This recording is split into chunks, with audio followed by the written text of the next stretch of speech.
Sign it. Our marriage has run its course." Those were the words the Duke of Ravenshire placed before his wife alongside the separation papers, cold, final, certain he was doing the right thing. Margaret Ashford picked up the pen. She almost told him.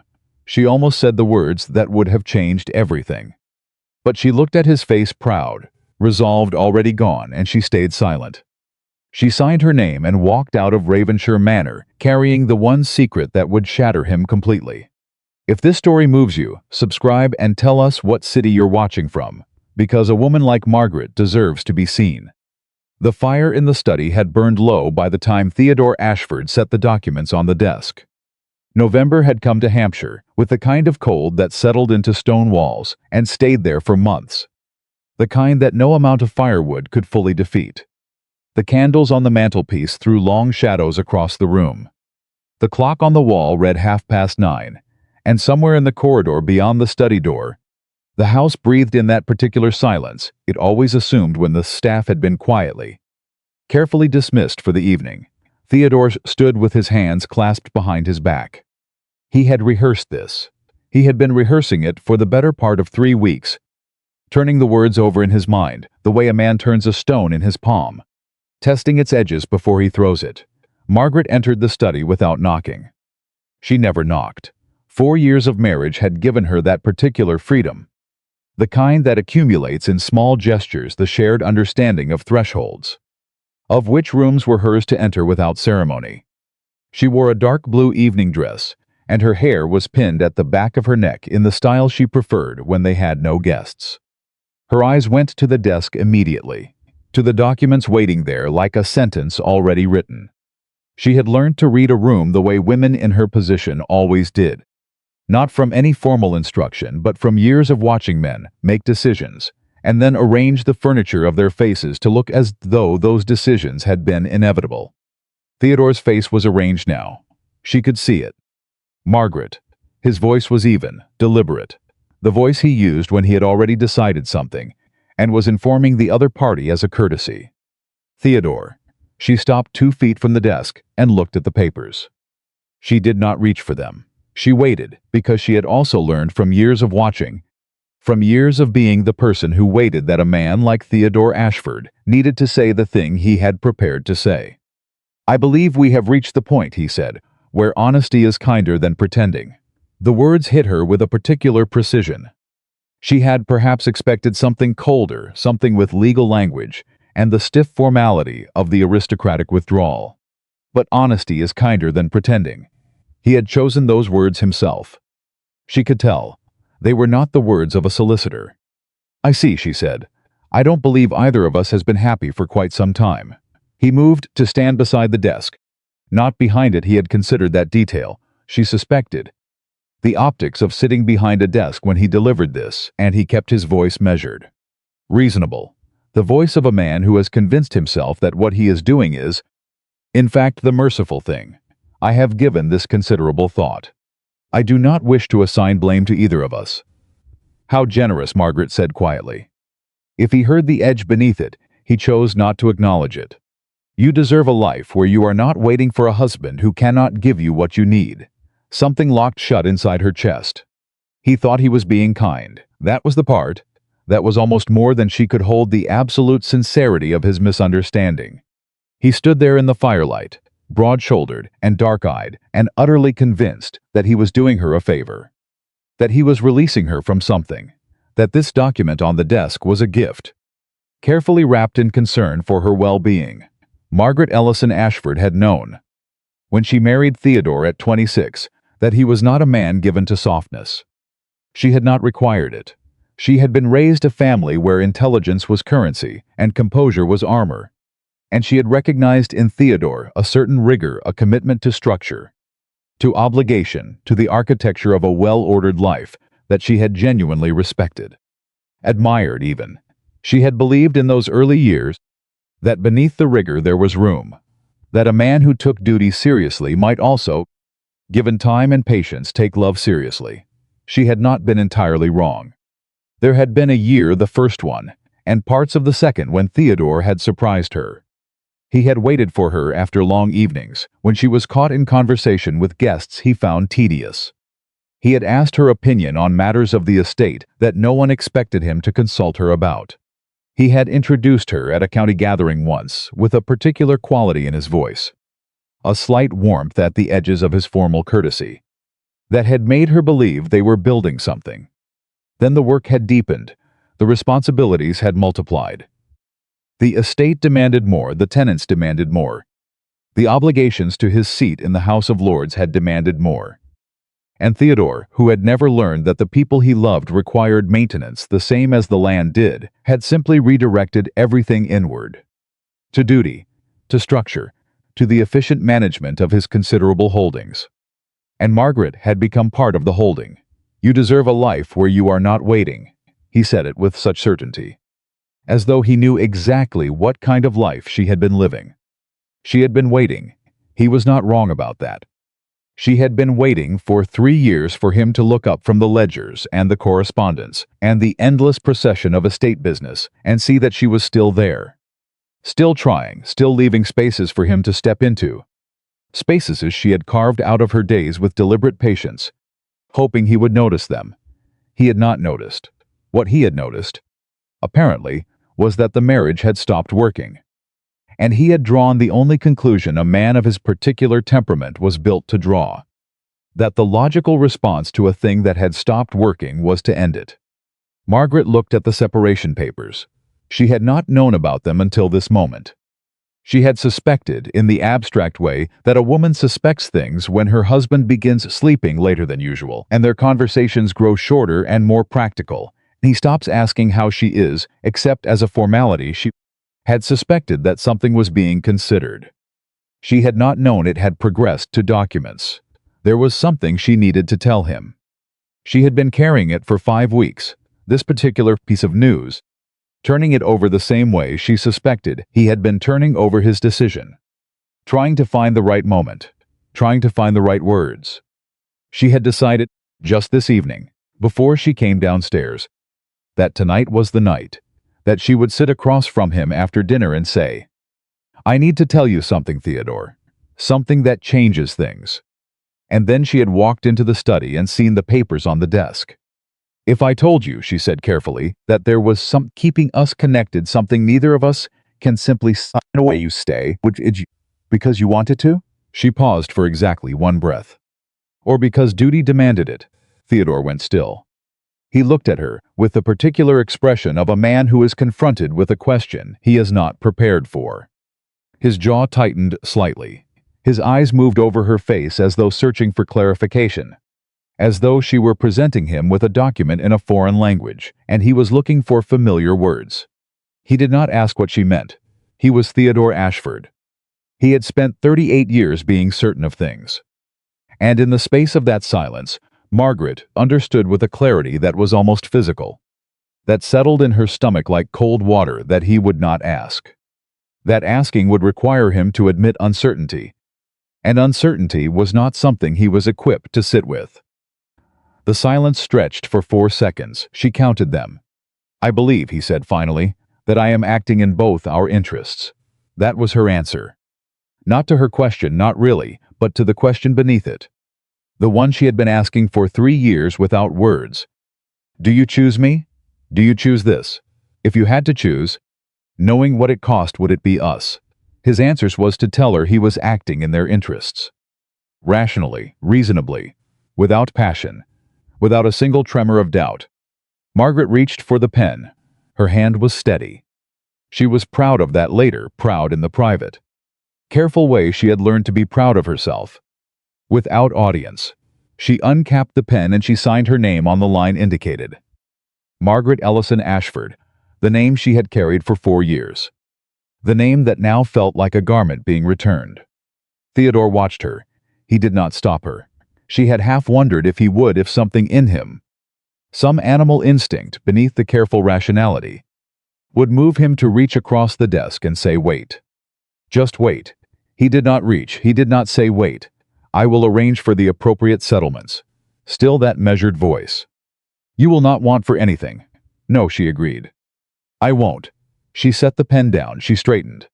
She met his eyes for a moment and she thought, "You don't know." You are standing 3 feet from the most important information of your life, and you do not know. And because you didn't ask, because you are so certain in your wrongness, I will not tell you." It was not revenge. She wanted to be clear about that. At least to herself, it was not cruelty and it was not strategy.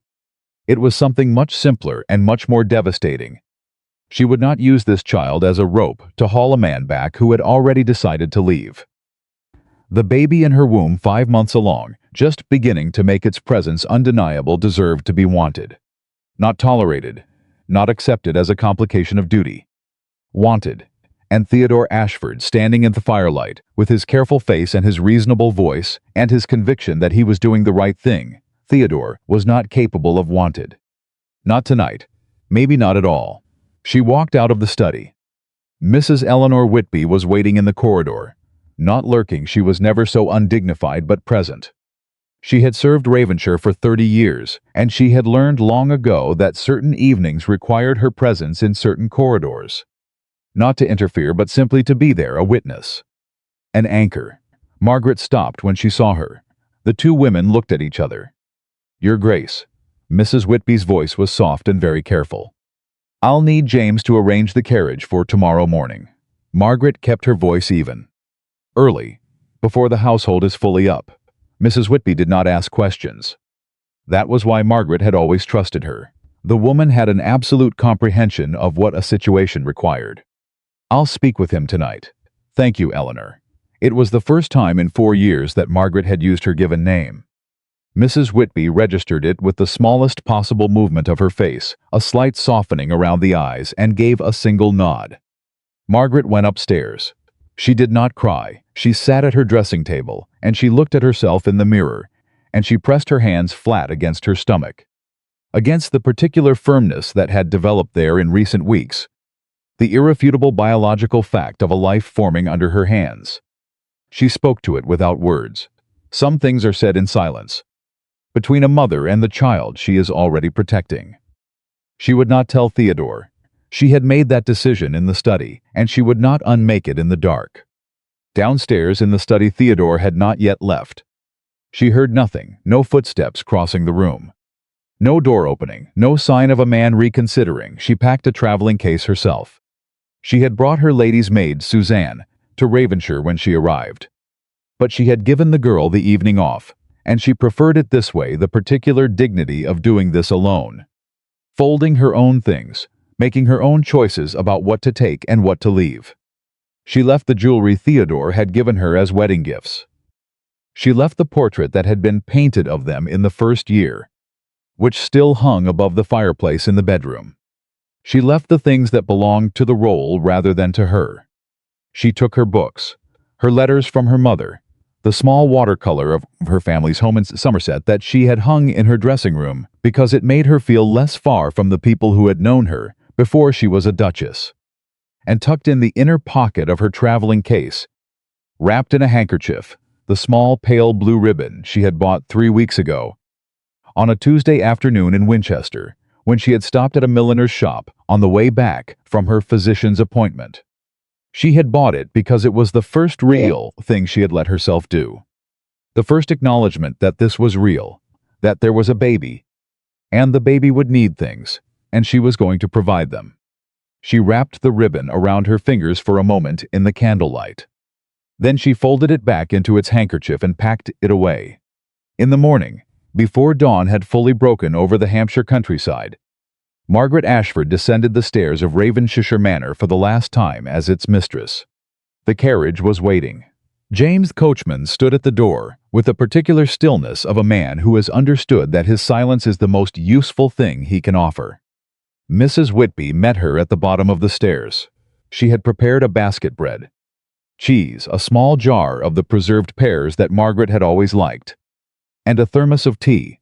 She pressed it into Margaret's hands without ceremony. "The roads will be cold," Mrs. Whitby said. "They will," Margaret agreed. The older woman's eyes moved just briefly to where Margaret's traveling cloak fell over the front of her dress. Just that one glance, then back up. "Take care of yourself." "Your Grace," a pause, both of you. Margaret looked at her for a moment. Then she nodded once and walked out the door. The carriage rolled away from Ravenshire in the grey early morning. Margaret sat with the basket on the seat beside her and her hands in her lap, and she watched the manor grow smaller through the window. The long drive, the iron gates, the stone pillars with the Ashford crest worked into the ironwork. She turned away before the gates closed behind her. In the study at Ravenshire, Theodore Ashford stood at the window and watched the carriage disappear down the drive. He had been there since before dawn, unable to sleep, unwilling to examine too carefully the reason he could not sleep. He had told himself it was the finality of it, the administrative discomfort of having arrived at a conclusion. It was not, he insisted to himself. The sight of her, walking down those stairs with her chin level, and her eyes forward, and her face composed in that expression he had never entirely been able to read, the one that lived in the space between composure and grief, and made him feel, obscurely, that he was looking at something he did not fully understand. He had made the right decision. He was certain of it. She had been unhappy. He had been not unhappy exactly, but aware that the marriage had contracted, that it had become transactional, that neither of them was getting from it what they had perhaps once hoped for. Better a clean separation negotiated with dignity than a slow dissolution into cold courtesy. He had done the right thing. The carriage disappeared around the bend in the drive, and the gates were closed, and the November morning settled back over Ravenshire Manor like something waiting to be lifted. Theodore turned from the window. The study was very quiet. The fire had burned to ash in the grate. The separation papers sat on the desk. Signed, done, final, he noticed for the first time that she had left the pen uncapped. He stood there for a moment, looking at it. Then he walked to the desk, capped the pen with deliberate precision, and set it in its holder. He called for his secretary. There was work to be done. There was always work to be done. 3 days after the carriage left Ravenshire, Mrs. Whitby began the process of reorganizing what needed to be reorganized in the household. It was her duty, and she discharged it with her customary efficiency. The Duchess' rooms were put in order. The correspondence was redirected. The staff was informed of the change in arrangements with the minimum of explanation necessary. And then, on the 4th morning, His Grace came down to breakfast and asked Mrs. Whitby whether the kitchen had received the order for the winter preserves that Margaret had put in with the village supplier in September. She arranged it in the first week of the month. Your Grace, Mrs. Whitby set the teapot down. The delivery is scheduled for the 3rd week of December. Theodore looked at the table. She arranged it in September, she did. He was quiet for a moment. Did she mention anything about the east wing roof? The surveyor was supposed to send his report. She had already received it. Sir, she made notes. I can have them brought to your desk. He looked up. Something shifted briefly in his expression, then was gone. Yes, please do that. The notes came. 6 pages of careful handwriting, organized by priority and cost, with cross-references to the estate account books, and a suggested timeline for repairs that accounted for the weather conditions in Hampshire through the spring. Theodore read them once at his desk, then a second time more slowly. Then set them down. He went back to work. 2 weeks after Margaret left, the cook came to inform him that the arrangement with the flower supplier for the Christmas table decorations had also been made by the Duchess in advance. The following week, it was the steward who reported that Her Grace had already submitted the tenant rent review for the November quarter to the estate solicitors, before she left an administrative task that the Duke had not known was due. He had not known because Margaret had been handling it. He had not known it was becoming apparent, quite a large number of things. He did not dwell on this. He was Theodore Ashford. He did not dwell. He delegated what could be delegated, and handled what could be handled, and he returned, each evening, to a house that was functioning exactly as it should function, except that it was also in some particular and difficult to quantify way wrong, not broken, not failing, just wrong. Like a clock keeping perfect time but running silent, the mechanism working without the sound that meant it was alive. He had told himself that what he felt was simply the administrative adjustment of managing a household that had been shared and was now singular. He was thorough enough in his self-deception to almost believe it. Almost. On a Thursday evening in late November, He was passing through the drawing room on his way to his study, a room he now passed through quickly, since there was no reason to stop in it, and he caught, for just a moment, the scent of the rosewater that Margaret had kept on the side table beside her usual chair. The housekeeper had not removed it, an oversight. A small thing. He stopped walking.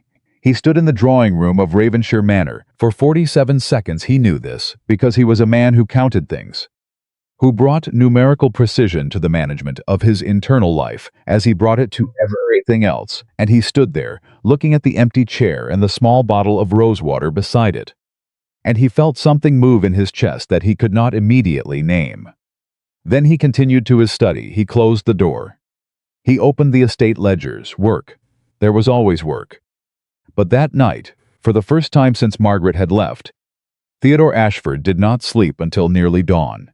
The Ellison family estate in Somerset sat 3 hours east of Ravenshire by carriage, and Margaret had made the journey in near silence. The basket Mrs. Whitby had packed open on the seat beside her, the tea long cold before she thought to pour it. She had watched the countryside change, through the window Hampshire giving way to Wiltshire, Wiltshire giving way to Somerset, and she had let herself feel exactly nothing until the gates of Ellison Park came into view. And then she had felt everything at once, in a rush that started somewhere behind her sternum and worked its way outward until her hands were shaking in her lap. She was home, or the place that had been home before she had been Margaret Ashford, before she had been a duchess, before she had learned that a title could fill a house without filling a marriage. Her mother was waiting on the front steps. My Lady Constance Ellison was 61 years old and had buried one husband, raised 3 children, and managed a Somerset estate for 2 decades without assistance. And she had the particular quality of stillness that comes from having survived a great many things. She looked at her daughter stepping down from the carriage, the careful way Margaret moved, the deliberate steadiness of her, and Lady Constance said nothing. She opened her arms. Margaret walked into them. She did not cry until she was inside, until the carriage had been taken around back and the front door had been closed and they were in the small sitting room off the entrance hall that had always been her mother's room, the one that smelled of lemon and old books and the particular warmth of a space that had been lived in faithfully for decades. And then she cried quietly and for exactly as long as she needed to, and her mother held her and said nothing, which was exactly right. When it was done, Margaret straightened. She pressed her handkerchief to her face once, and folded it away. She looked at her mother. "He doesn't know," she said. Lady Constance went very still. Her eyes moved to her daughter's midsection, to the traveling cloak and then back up. "About the child." "No, Margaret, I know what you're going to say, do you?" It was not entirely a question. "You're going to say I should have told him." Margaret's voice was steady now. The crying had done its work, that it was his right to know, that a child changes everything. Lady Constance was quiet for a moment. "Doesn't it? A child should be welcomed because he is loved." Margaret met her mother's eyes. "Not because he prevents a man from leaving." The silence in the room was the kind that happens when someone has said a thing that is true and painful, and there is no simple answer to it. Lady Constance looked at her daughter, at the composure she had always admired in her, the particular Ellison quality of holding oneself upright when everything beneath one's feet had shifted, and she reached out and pressed her hand over Margaret's. Once, firmly. "Then we will do what needs to be done," she said. Together, Margaret's brother arrived 2 days later. Charles Ellison was 34, broader than his father had been, and possessed of a temper that he managed well in public and less well in private. He learned the situation from his mother before he spoke to Margaret, which was either wisdom or caution or both, and when he came to find his sister in the library, where she had taken to spending her mornings, he was already several minutes past his initial reaction. "I'll go to Ravenshire," he said without preamble. "You won't." Margaret turned a page without looking up. "Margaret, there is a legal dimension to this that cannot simply be." "Charles." She looked up then. "If you go to Ravenshire and tell Theodore that I am carrying his child, he will come, you know that. He will come because duty demands it. And he will be gracious about it in exactly the way he is gracious about every other obligation he discharges. And I will spend the rest of my life watching him look at our child and know that what brought him back was not love, It was his name. Charles was silent for a long moment. He was not an unintelligent man. He recognized an argument that could not be countered on its own terms. And if he finds out on his own, then he finds out on his own. And the child? The inheritance? His Grace's estate passes to a nephew if there is no heir. Margaret, the legal implications alone. I know the implications. Her voice was sharper now, the edge showing through the composure. I have thought of nothing else for 5 weeks. Do not tell me the implications as though I am a person who has not considered them. She set her book down. I will not trap a man in a marriage he walked away from. Not with a child, not with anything. If Theodore Ashford wants his family, he will have to find his way back to it without being led. Charles left the library without the answer he had come for. But he also left without his coat and hat, which meant he was not going to Ravenshire. Margaret took that as a small victory. The weeks at Ellison Park had their own rhythm, slower and more forgiving than the rhythm of Ravenshire. Margaret ate properly, slept properly, walked the grounds each morning with her mother or alone, and attended to the growing, undeniable evidence that her body was doing something remarkable without her permission or her management. The child moved for the first time on a Tuesday evening in December. While Margaret was reading in the sitting room, a flutter so faint she nearly mistook it for her own heartbeat. She put her hand flat against her side and held absolutely still and waited. It came again. She said nothing to anyone about it that night. She sat with it in private, that particular knowledge. And she let herself feel something that had nothing to do with Theodore or Ravenshire or the separation papers on the study desk. She felt for one unguarded moment the specific and enormous joy of something beginning. Then she wrapped herself back up in her composure and went to bed.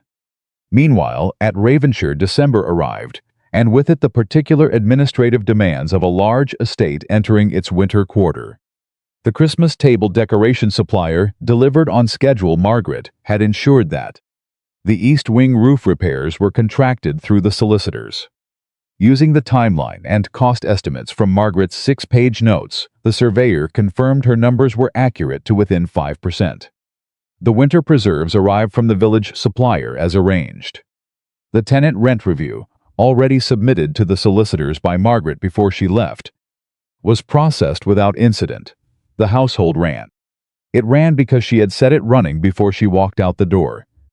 And Theodore, who managed his land with considerable competence, and his domestic arrangements with considerably less attention, was now, for the first time in 4 years, in a position to notice the difference between the two.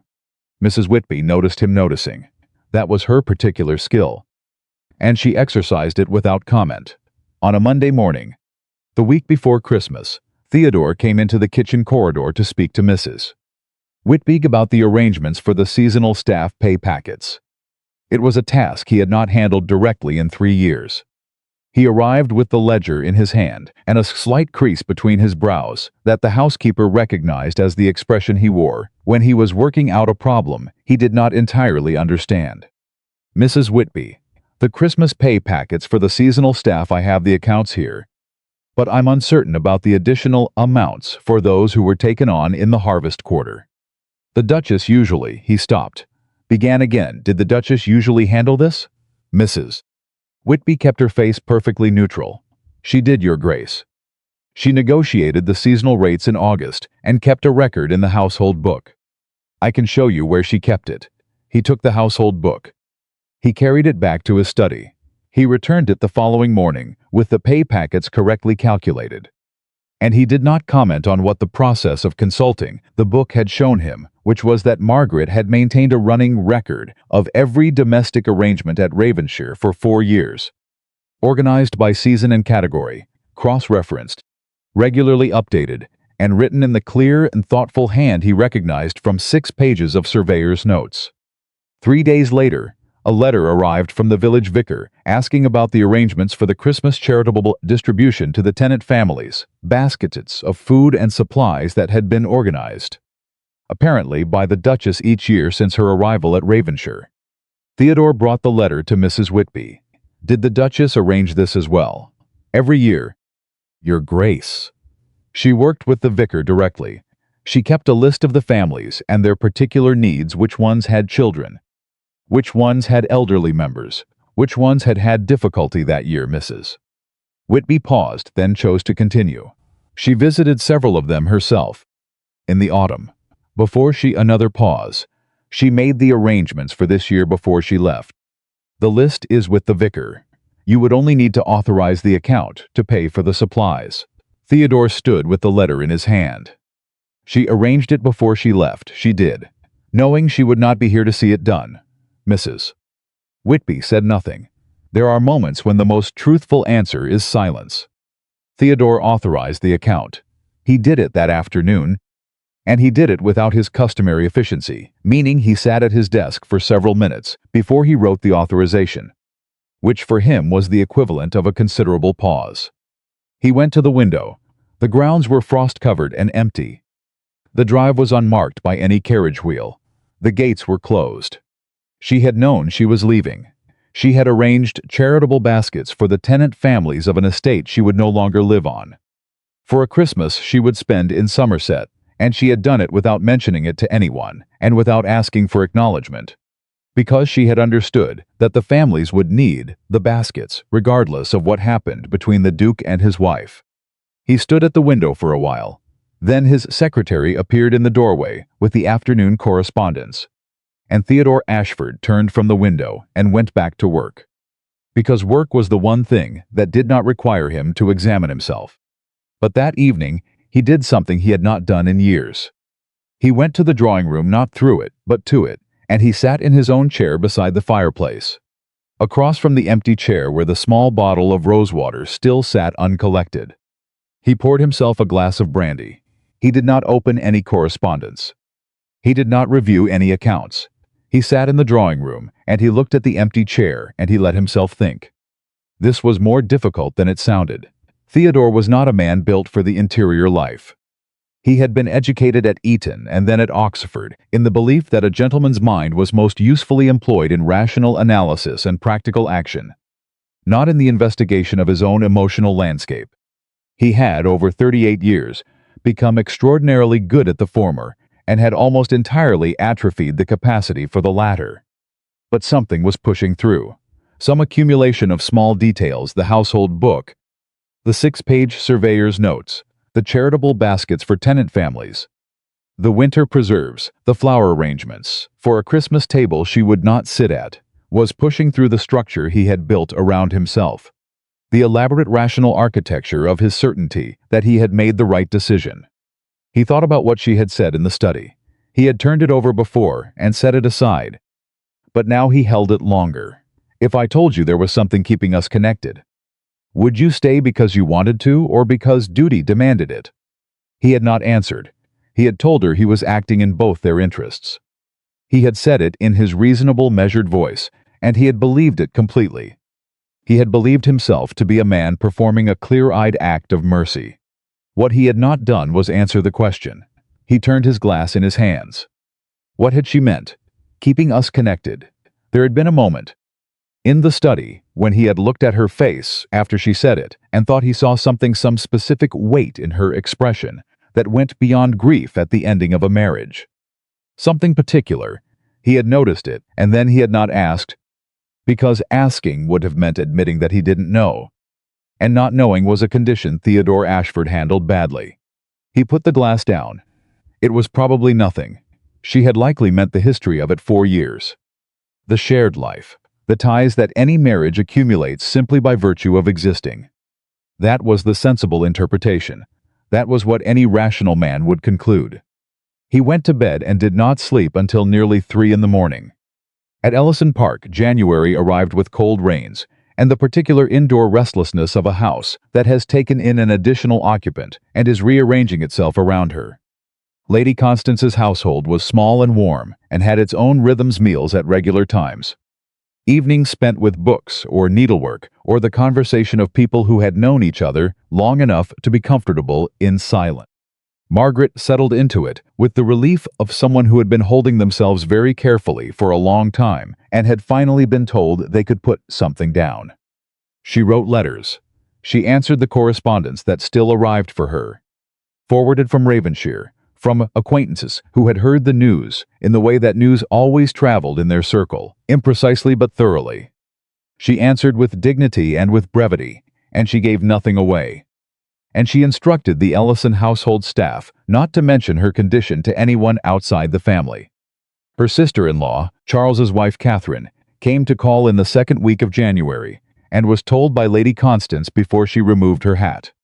Catherine was a practical woman and an affectionate one, and her response was to sit down next to Margaret, take her hand and say whatever you need, whatever it is.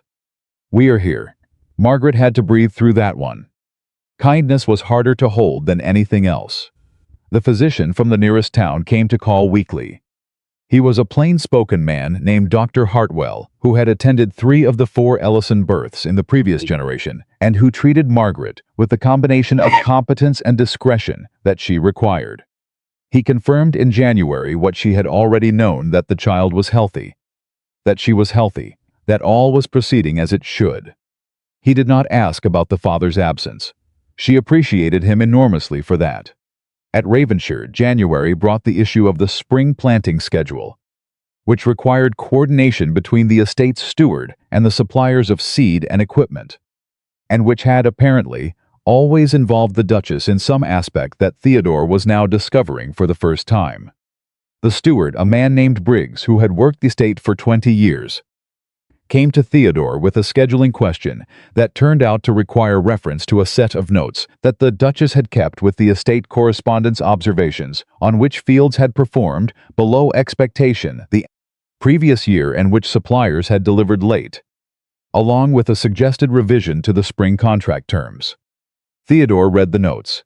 He found a sentence near the bottom of the second page, in Margaret's hand, that said, "The east field drainage has been inadequate for 2 seasons.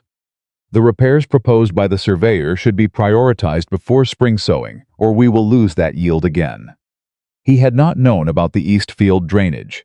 He had not known because Margaret had been managing the relationship with the surveyors, and the surveyors had been reporting to her.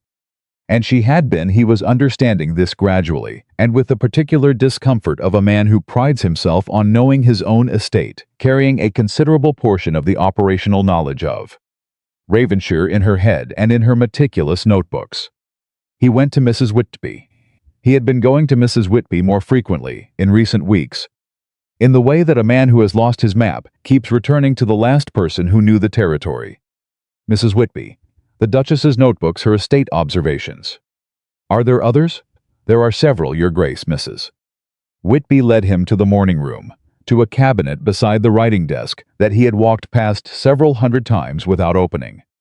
Inside were 6 notebooks neatly labeled by year and topic. 4 years of Margaret Ashford's attention to Ravenshire, organized with the same care she had brought to everything else. He stood with one of the notebooks in his hand. He opened it. He read 2 pages. He closed it. "Did she know I didn't know she was keeping these, Mrs.?" Whitby held herself very straight. "She never mentioned them to you directly, Your Grace. I believe she felt they were simply part of her responsibilities. She did not consider them remarkable." "They are remarkable." "Yes, Mrs." Whitby paused. "She is." Theodore set the notebook down on the writing desk. He looked out the window at the frost-covered grounds. He was quiet for long enough that Mrs. Whitby understood she was not being dismissed, but also that the Duke was working through something that required its own time. "Has she written?" he asked finally. "To the household." "To you." "She has sent a note to the kitchen regarding the spring flower order. She had made commitments to the supplier and wanted to ensure the cancellation was handled properly so as not to damage the estate's account with them. Mrs. Whitby paused again. "She did not include any personal remarks?" "No." He said it quietly. "She wouldn't." There was something in the way he said it, a quality of recognition, of a man encountering the truth of someone he had been living beside, without fully seeing that Mrs. Whitby recognized immediately. She had seen it before. She had seen it in Theodore's father, once 25 years ago, looking at a letter from a person he had wronged, and the look had meant the same thing then. "I am beginning to understand," said something I should have understood before. She left him in the morning room with the notebooks. She had her duties to attend to, and besides there are some reckonings that a person has to complete without an audience. Theodore sat at Margaret's writing desk. He did not review the notebooks with any particular purpose. He read through them the way you read something that tells you about a place you thought you knew: the East Field drainage. The suppliers who needed firmer contract terms, the tenant family whose oldest son had taken ill in October, and whom Margaret had apparently visited personally. The cook's preference for a particular quality of winter flour that the previous supplier had failed to meet, and which Margaret had resolved by finding a different mill in Hampshire. Small things. 1,000 small things.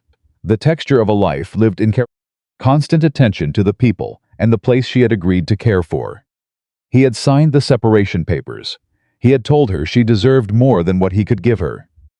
He had stood in the study with his reasonable voice and his rational arguments, and he had believed, completely, that he was the one making the sacrifice. He picked up the notebook again. He turned to the last entry, dated 3 weeks before Margaret left Ravenshire. It was a note about the east wing roof, referring to the surveyor's upcoming visit. And at the bottom of the page, in smaller writing than the rest, a single line that was not about the estate at all. T came home late again from the London meeting. Did not say what kept him. Did not ask how my day had been. I have learned not to wait up. He read it 3 times. Then he closed the notebook, and he set it on the desk, and he placed his hands flat on either side of it, and he stayed there for a long time. Outside Ellison Park, the late January rain came down hard against the windows of the sitting room where Margaret was writing a letter to her old school friend in Bath. Her mother was in the chair across from her. The fire was high. The room was warm. Margaret paused in her writing. She pressed one hand against her side, where the baby, considerably more present now, and considerably more assertive in its movements, was making itself known. She felt the familiar flutter-push that had become, over the weeks, something she looked forward to, something that was entirely hers. Her mother looked up from her book. Their eyes met. "Is he active today?" Lady Constance asked. She, Margaret said, "On instinct." Then she smiled slightly. "Or he, I don't actually know. Your grandmother always said she knew." Lady Constance returned to her book. She was wrong half the time, which she considered an excellent record. Margaret laughed. It was a small laugh, unexpected, and it caught her slightly off guard, the way laughter does when you have been holding yourself carefully and it slips through anyway. She let it happen. She set her pen down and pressed both hands against the solid, insistent, miraculous fact of the child inside her. And she let herself laugh in the warm room with her mother and the rain against the windows. She was 2 months from the due date. She was managing. She was more than managing, she was, in some ways that she had not anticipated, finding herself. Ellison Park had given her time that Ravenshire had never quite offered. Time to think. Time to read without purpose. Time to have conversations with her mother that went beyond the social calendar and into the territory of things that actually mattered. She was sleeping well, eating well, feeling the specific bodily competence of a woman whose body is doing what it was built for, and doing it correctly. She did not think about Theodore every day. That was a thing she was proud of. In her careful, private way. There were whole mornings when the day organized itself around its own small events: breakfast, her walk, the letter to Bath, the baby moving, and Theodore Ashford existed only at the edges of her thoughts, distant and manageable. And then there were evenings when she sat by the window and the lamplight hit the room at a particular angle, and she thought about the way he had stood in the study firelight, and about the question she had asked him that he hadn't answered, and about everything she hadn't said, not with bitterness. She had worked hard on the bitterness, and she had largely defeated it, but with a grief that was clean and real, and that she had decided to simply allow, rather than deny. She had loved him. That had been real. Whatever had broken between them, that had been real. And she was not the kind of woman who revised her history to make herself feel better about the present. She had loved him, and he had loved her imperfectly, distractedly, with the particular limitation of a man who had never been taught how to love properly, and now it was done. And she had a child coming, and she would build something good, regardless of what he did or did not understand. That was what she had. That was what she was holding on to. In the library at Ravenshire, the notebook sat on Margaret's writing desk, where Theodore had left it. He had not returned it to the cabinet. He had not moved it at all. It sat there closed, with her handwriting on the cover Ravenshire. Estate notes, 1,883, 1,884, and it was the first thing he saw every time he passed through the morning room on his way from the study to the dining room. He passed through it 4 times a day. He looked at the notebook every time. He had not written to her. He had told himself he had no standing to write, that the separation had been mutual, both their signatures on the papers, both their decisions, even if the initiation had been his. He had told himself that to write now, after 6 weeks of silence, would be a kind of condescension, an implication that she required his check-in. She had made it clear in every way short of saying it plainly, that she required nothing from him, but there was the notebook. And there was the last line, "I have learned not to wait up." On a Thursday evening in late January, Mrs. Whitby brought him the household accounts for the month and stayed while he reviewed them, which was their new custom. As he was finishing, he set the accounts down and said, "Without looking up, Mrs. Whitby, in your honest opinion, and I am asking you to be honest, did Her Grace seem unhappy here?" In the years before this, Mrs. Whitby had prepared for this question for 6 weeks. She had turned over every possible answer, every variation of truth and tact, and she had arrived at a conclusion about what she would say when it came. She seemed determined, Your Grace. She kept her voice even. For a very long time she seemed very determined. He looked up. "That is not what I asked." "No," Mrs. Whitby met his eyes. "It is the truest answer I have." He held her gaze for a moment. Then he nodded once, slowly, and looked back at the accounts, and said nothing more. Determined. He turned the word over the way he turned everything over, with that relentless, precise attention that he brought to problems he was trying to solve. She had been determined, not simply unhappy. Not simply unhappy and pretending. Determined. Fighting for something against something.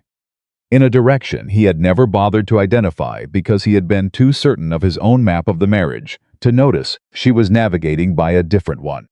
That night he went back to the morning room. He opened the notebook to the last page. He read the final line again, and below it, in his own hand, something he had not done before, he wrote 2 words in the margin. In the space beside her entry, "Forgive me." Then he closed the notebook. He put it back in the cabinet. He went to his study, where the lamp burned low over the correspondence he had not yet answered. And he sat down, and he picked up a blank sheet of paper. He did not write anything on it for a long time. The blank sheet of paper stayed blank. Theodore had carried the intention of writing to Margaret through all of February and into the first week of March, setting it down and picking it up the way a man handles something hot, approaching it, pulling back, approaching again. He had drafted three opening lines in his mind and discarded all 3 before they reached the page. Every version sounded wrong. Too formal, and it read like a legal notice. Too personal, and it read like a man who had forfeited the right to be personal. He could not find the register that was honest without being presumptuous. And so he did nothing, which was its own kind of answer about the man he had been. Ravenshire continued in its functioning. The east field drainage had been addressed before the spring thaw, exactly as Margaret's notes had recommended, and Briggs confirmed in early March that the south section was already showing better saturation than either of the previous 2 springs. Theodore received this information with the expression of a man who is being told he avoided a problem he did not know existed, which was accurate and uncomfortable. The household settled into its modified rhythm. Mrs. Whitby managed what she had always managed, and Theodore managed what he had always managed. And the gap between those 2 domains, the gap that had been filled, invisibly and continuously, by a woman he had told he was releasing for her own good, was increasingly apparent to everyone who worked at Ravenshire, though no one had the standing to say so plainly except Mrs. Whitby, and Mrs. Whitby had her own sense of timing. The letter arrived on a Thursday. Theodore was in his study, reviewing the spring tenant contracts, when his secretary, young Mr. Hadley, brought in the afternoon post. The letter was on top cream envelope. Somerset postmark, the Ellison family seal pressed into the wax at the back. Not Margaret's handwriting on the front. Lady Constance's. He recognized it because he had seen Lady Constance's hand on correspondence before. In the early years of the marriage, when Margaret's mother had written regularly with the particular warm formality of a woman who approved of her daughter's husband and intended him to know it. The handwriting was the same, precise, slanted slightly right, deliberate. Theodore set down the tenant contract. He opened the letter. It was 4 sentences long. Your Grace, I write not to reproach you, as that is not my purpose nor my place. I write only to inform you, as I believe you have the right to know, that my daughter Margaret is expecting her confinement within the fortnight. She is well and the physician is confident. What you do with this information is, as it has always been, your own determination to make. He read it once. He read it again. He set it on the desk. The room was very quiet.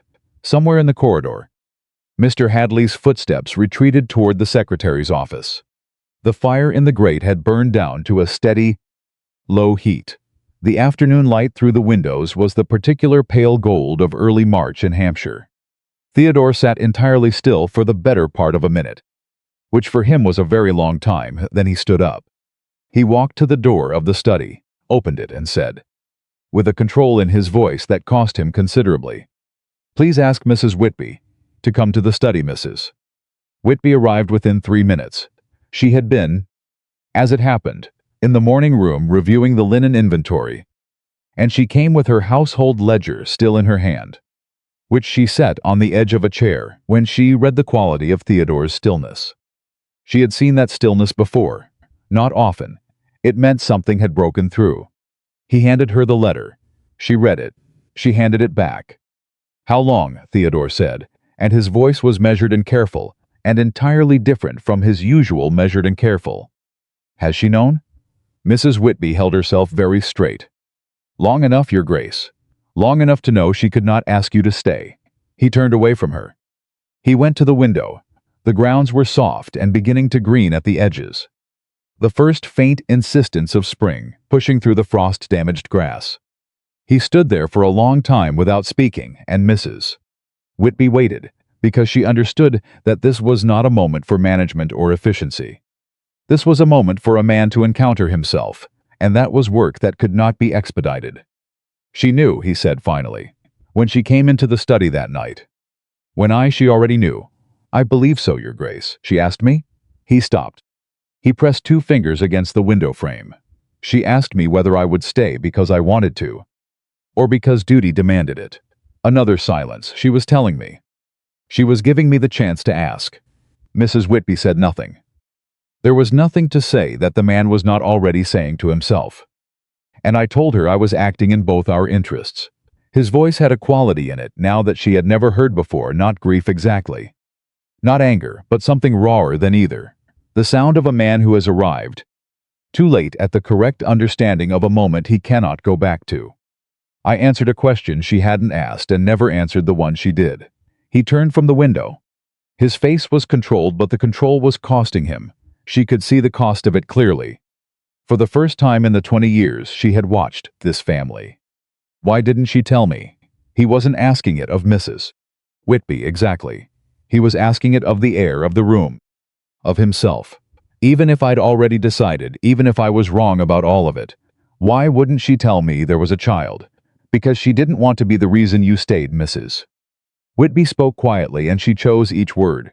She didn't want you to look at her for the rest of your life and see an obligation you hadn't chosen. She paused, she wanted to be chosen, not accommodated. The word landed. Theodore closed his eyes for exactly 2 seconds. Then he opened them, and something in his face had shifted, something that had been locked, that had been held together by the frame of his certainty, had come loose. "She was going to tell me," he said. "That night. That's what she meant. And then he stopped again. "And then I didn't ask." Mrs. Whitby watched him understand the full weight of it, not in pieces, but all at once, the study, the papers, the pen in her hand. The question he had refused to answer. And Margaret, who had carried the knowledge of his child through that conversation, and through the signing of those papers, and through the pre-dawn departure in the cold carriage, and who had done it without asking him for anything, because she had already understood what kind of asking it would have been. "Your Grace."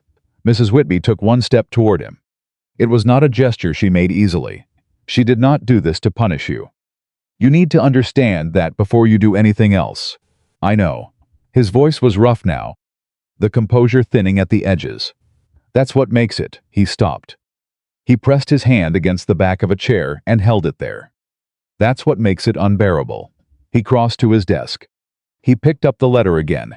He read it a third time, as though the 4 sentences might have changed, or as though he were memorizing them, Lady Constance's 4 careful, non-reproachful sentences that were nonetheless the most devastating piece of correspondence he had ever received.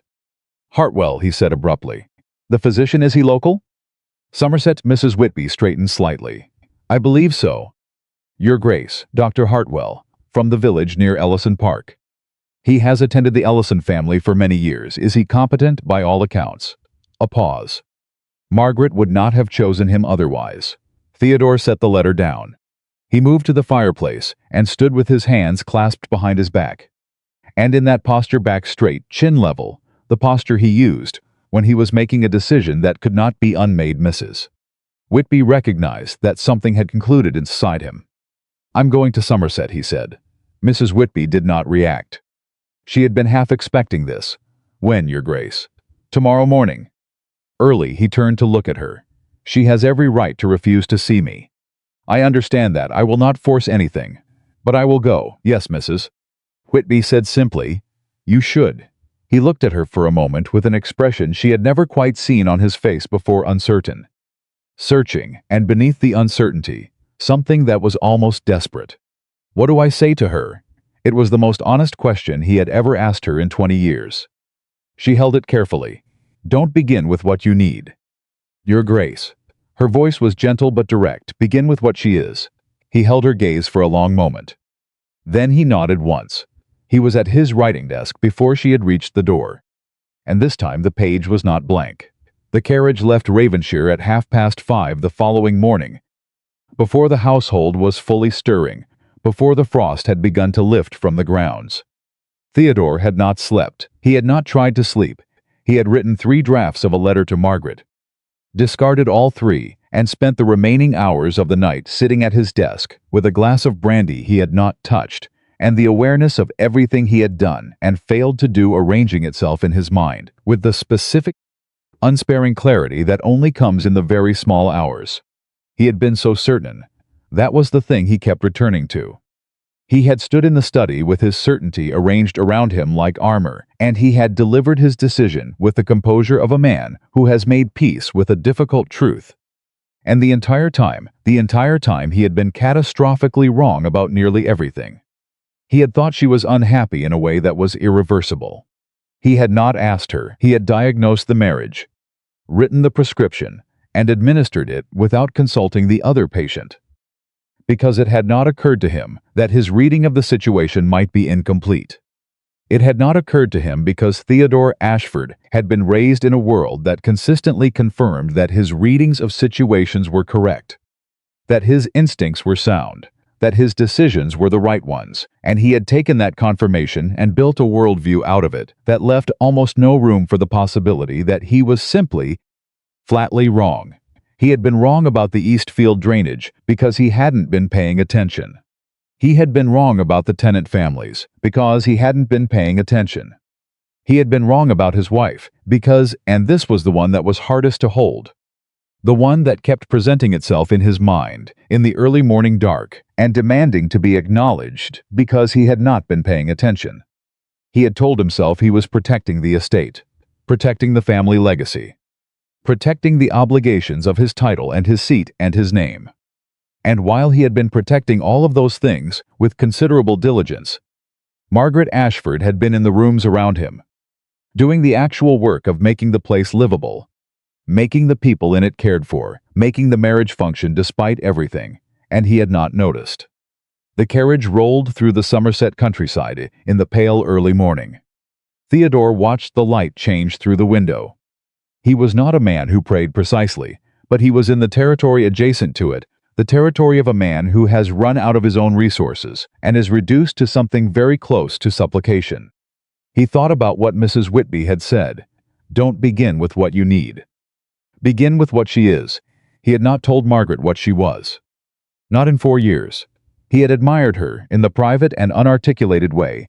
He admired things the Eastfield notes, the tenant baskets, the surveyor's report, by observing them after the fact, after the chance to say something had already passed.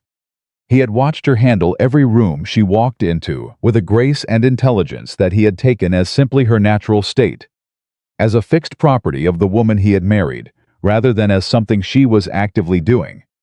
Every day, something that required effort and choice, and the decision to keep going, even when the person who should have been noticing wasn't. He would not do that again. He did not know if she would give him the chance to not do it again. But he would go, and he would tell her the truth, and he would begin not with what he needed but with what she was. And then he would accept whatever she decided. At Ellison Park, the morning of his arrival was already organized around its own urgency. Margaret had not slept well for 3 nights. The child had descended doctor. Hartwell had confirmed it on Monday, and everything in her body had reorganized itself around the new arrangement, which was uncomfortable and insistent, and left her alternately exhausted and unable to stay still. She was 3 days from the physician's predicted date. Lady Constance had stationed herself at Ellison Park with the quiet efficiency of a general who has done this before and knows exactly what is required. The household was calm. Margaret was calm. She had decided to be calm. And the decision was holding, although it required maintenance.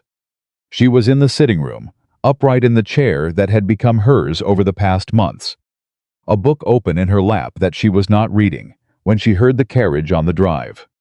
The sound was distinctive, a heavier carriage than the Ellison vehicles, moving at the deliberate pace of something that had come a long way. She recognized it before she could have said how she recognized it. Her hand went flat against her stomach. In the entrance hall, she heard her mother's voice, then a voice that she had not heard in 4 months, low and controlled and instantly achingly familiar. Lady Constance appeared in the sitting room doorway. Her expression was composed, but her eyes were doing considerable work. "Theodore is here." Margaret's chin came up. "I know he is asking whether you will see him." Margaret was quiet for 10 full seconds. Her hand was still flat against her stomach.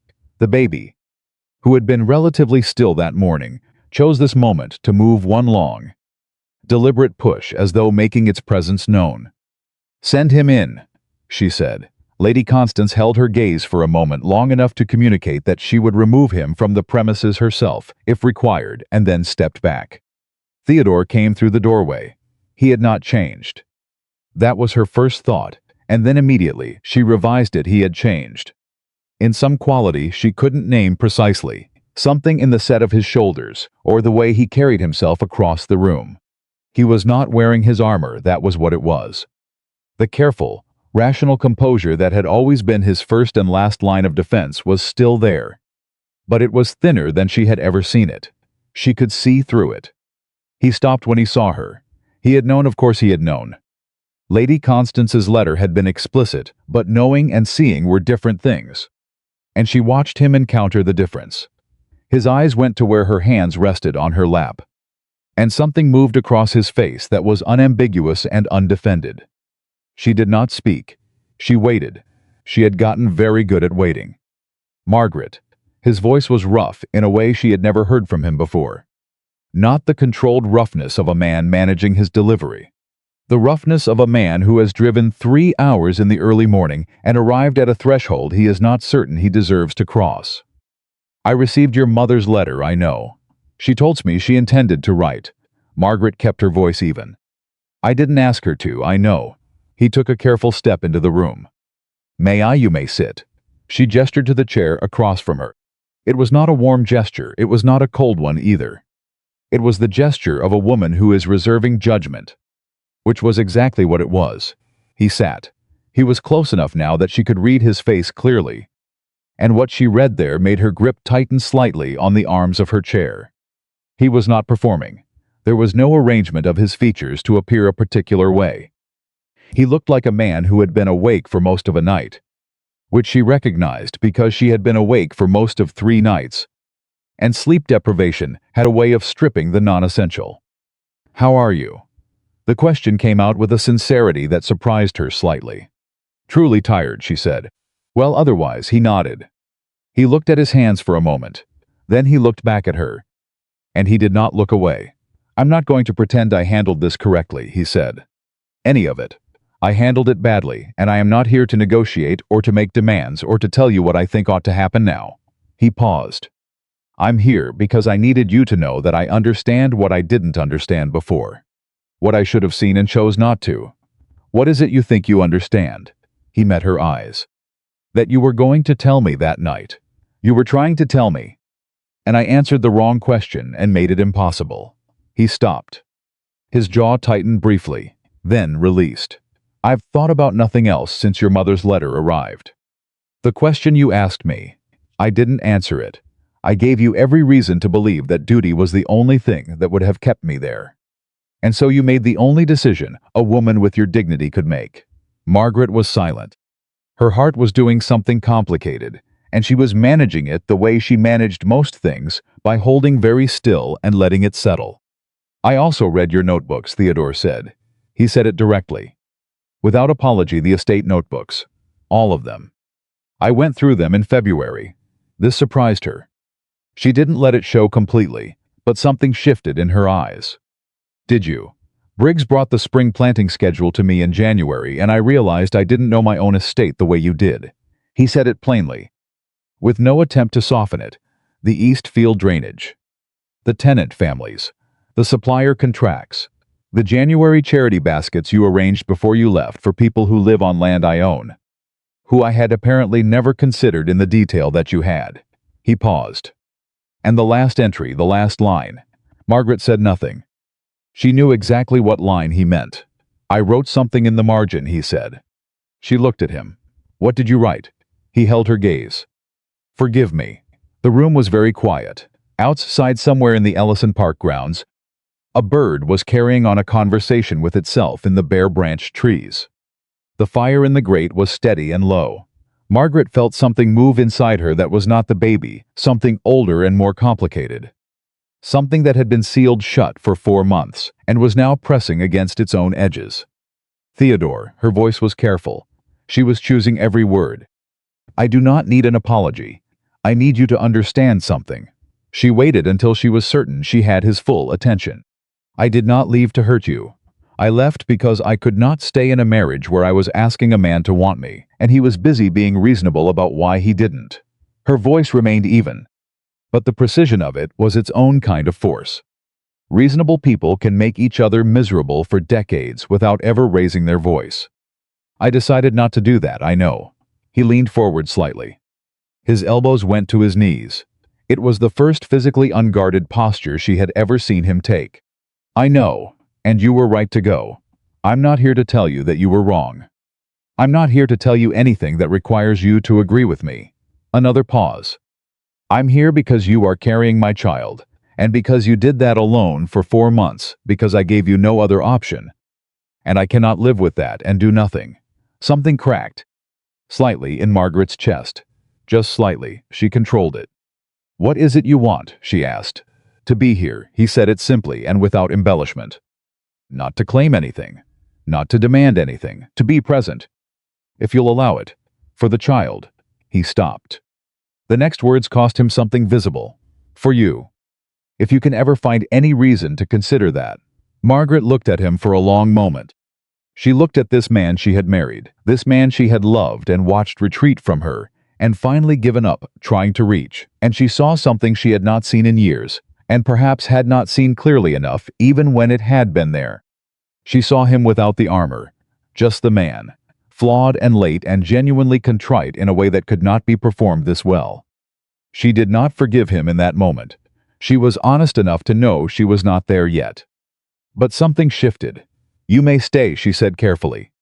"For however long I can manage your presence. My mother is in the house. My brother is nearby. I am 3 days from my confinement, and I am not going to spend that time in a difficult conversation." She met his eyes. "But you may stay," he exhaled. It was a small sound, barely audible, but it was the sound of a man who has been holding something for a very long time and has finally been told he can set it down. "Thank you," he said. It was not the elaborate gratitude of a man playing a role. It was simple and direct, and the most unornamented thing she had heard him say in 4 years. Lady Constance appeared at the doorway, with the timing of a woman who had been managing difficult situations since before either of them was born. "I've had a room prepared." She looked at Theodore with the expression of a mother who has not forgiven but has not yet decided not to. "You'll want to wash after the journey." Theodore stood. He looked at Margaret one more time before he turned to follow Lady Constance. He did not say anything more because he had read the room correctly finally, and he understood that what she had offered him was a beginning, not an arrival. He was shown to a guest room on the upper floor. It was a comfortable room, modest by Ravenshire standards, and it had a window that looked out over the back of the property and into the Somerset countryside that Margaret had grown up looking at. He stood at that window for a moment after the door closed behind him, and he looked at the view that had been hers before she was his wife, and he understood that he was a guest here in every sense of the word. He was a guest in her family's house. He was a guest, provisionally and tentatively, in her life. And he had nothing to offer except what he had brought in: a 3-hour carriage ride with no sleep, and a conviction, quiet but absolute and entirely new to him, that he would not waste whatever time she was willing to give him. Downstairs, Margaret sat in her chair with her hands on her stomach. Her mother came back into the room and sat across from her without ceremony and picked up her embroidery without a word. And the two women sat in the familiar silence of women who have weathered things together and do not require elaboration. After a while, Margaret spoke. "He wrote 'Forgive me' in the margin of my notebook," she said quietly. Lady Constance's needle paused for exactly 1 second. "Did he, in the margin, next to the last entry?" Margaret pressed her hands gently against the movement beneath them. "He read all 6 notebooks." Lady Constance resumed her embroidery. And Margaret was quiet for a moment. Outside, the March afternoon was turning toward evening, the light lengthening and then going amber and then beginning to thin. "And I don't know yet," she said. "But I think..." She stopped. She tried again. "I think he finally asked the right question." Her mother looked up. Her expression was measured and careful, and full of something that was not quite hope but was in the same family. "Then let him wait for the answer," Lady Constance said. "He can afford to wait." "Yes," Margaret agreed. She closed her eyes for a moment and let herself feel the weight of everything in the room: the fire's warmth, her mother's presence, the insistent, incredible life beneath her hands and somewhere above them. A man sitting at a window in a guest room, finally understanding the cost of the time he had spent not paying attention. That night, 2 floors apart, neither of them slept particularly well. But for different reasons than before, neither of them slept well. But morning came anyway, the way mornings do regardless of what a person has or hasn't resolved in the dark. Theodore was downstairs before the household was fully moving.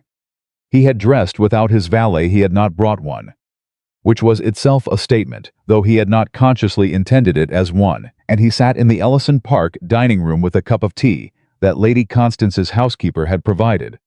And he waited. He was not certain what he was waiting for. He was not accustomed to waiting. He was accustomed to acting, deciding, moving.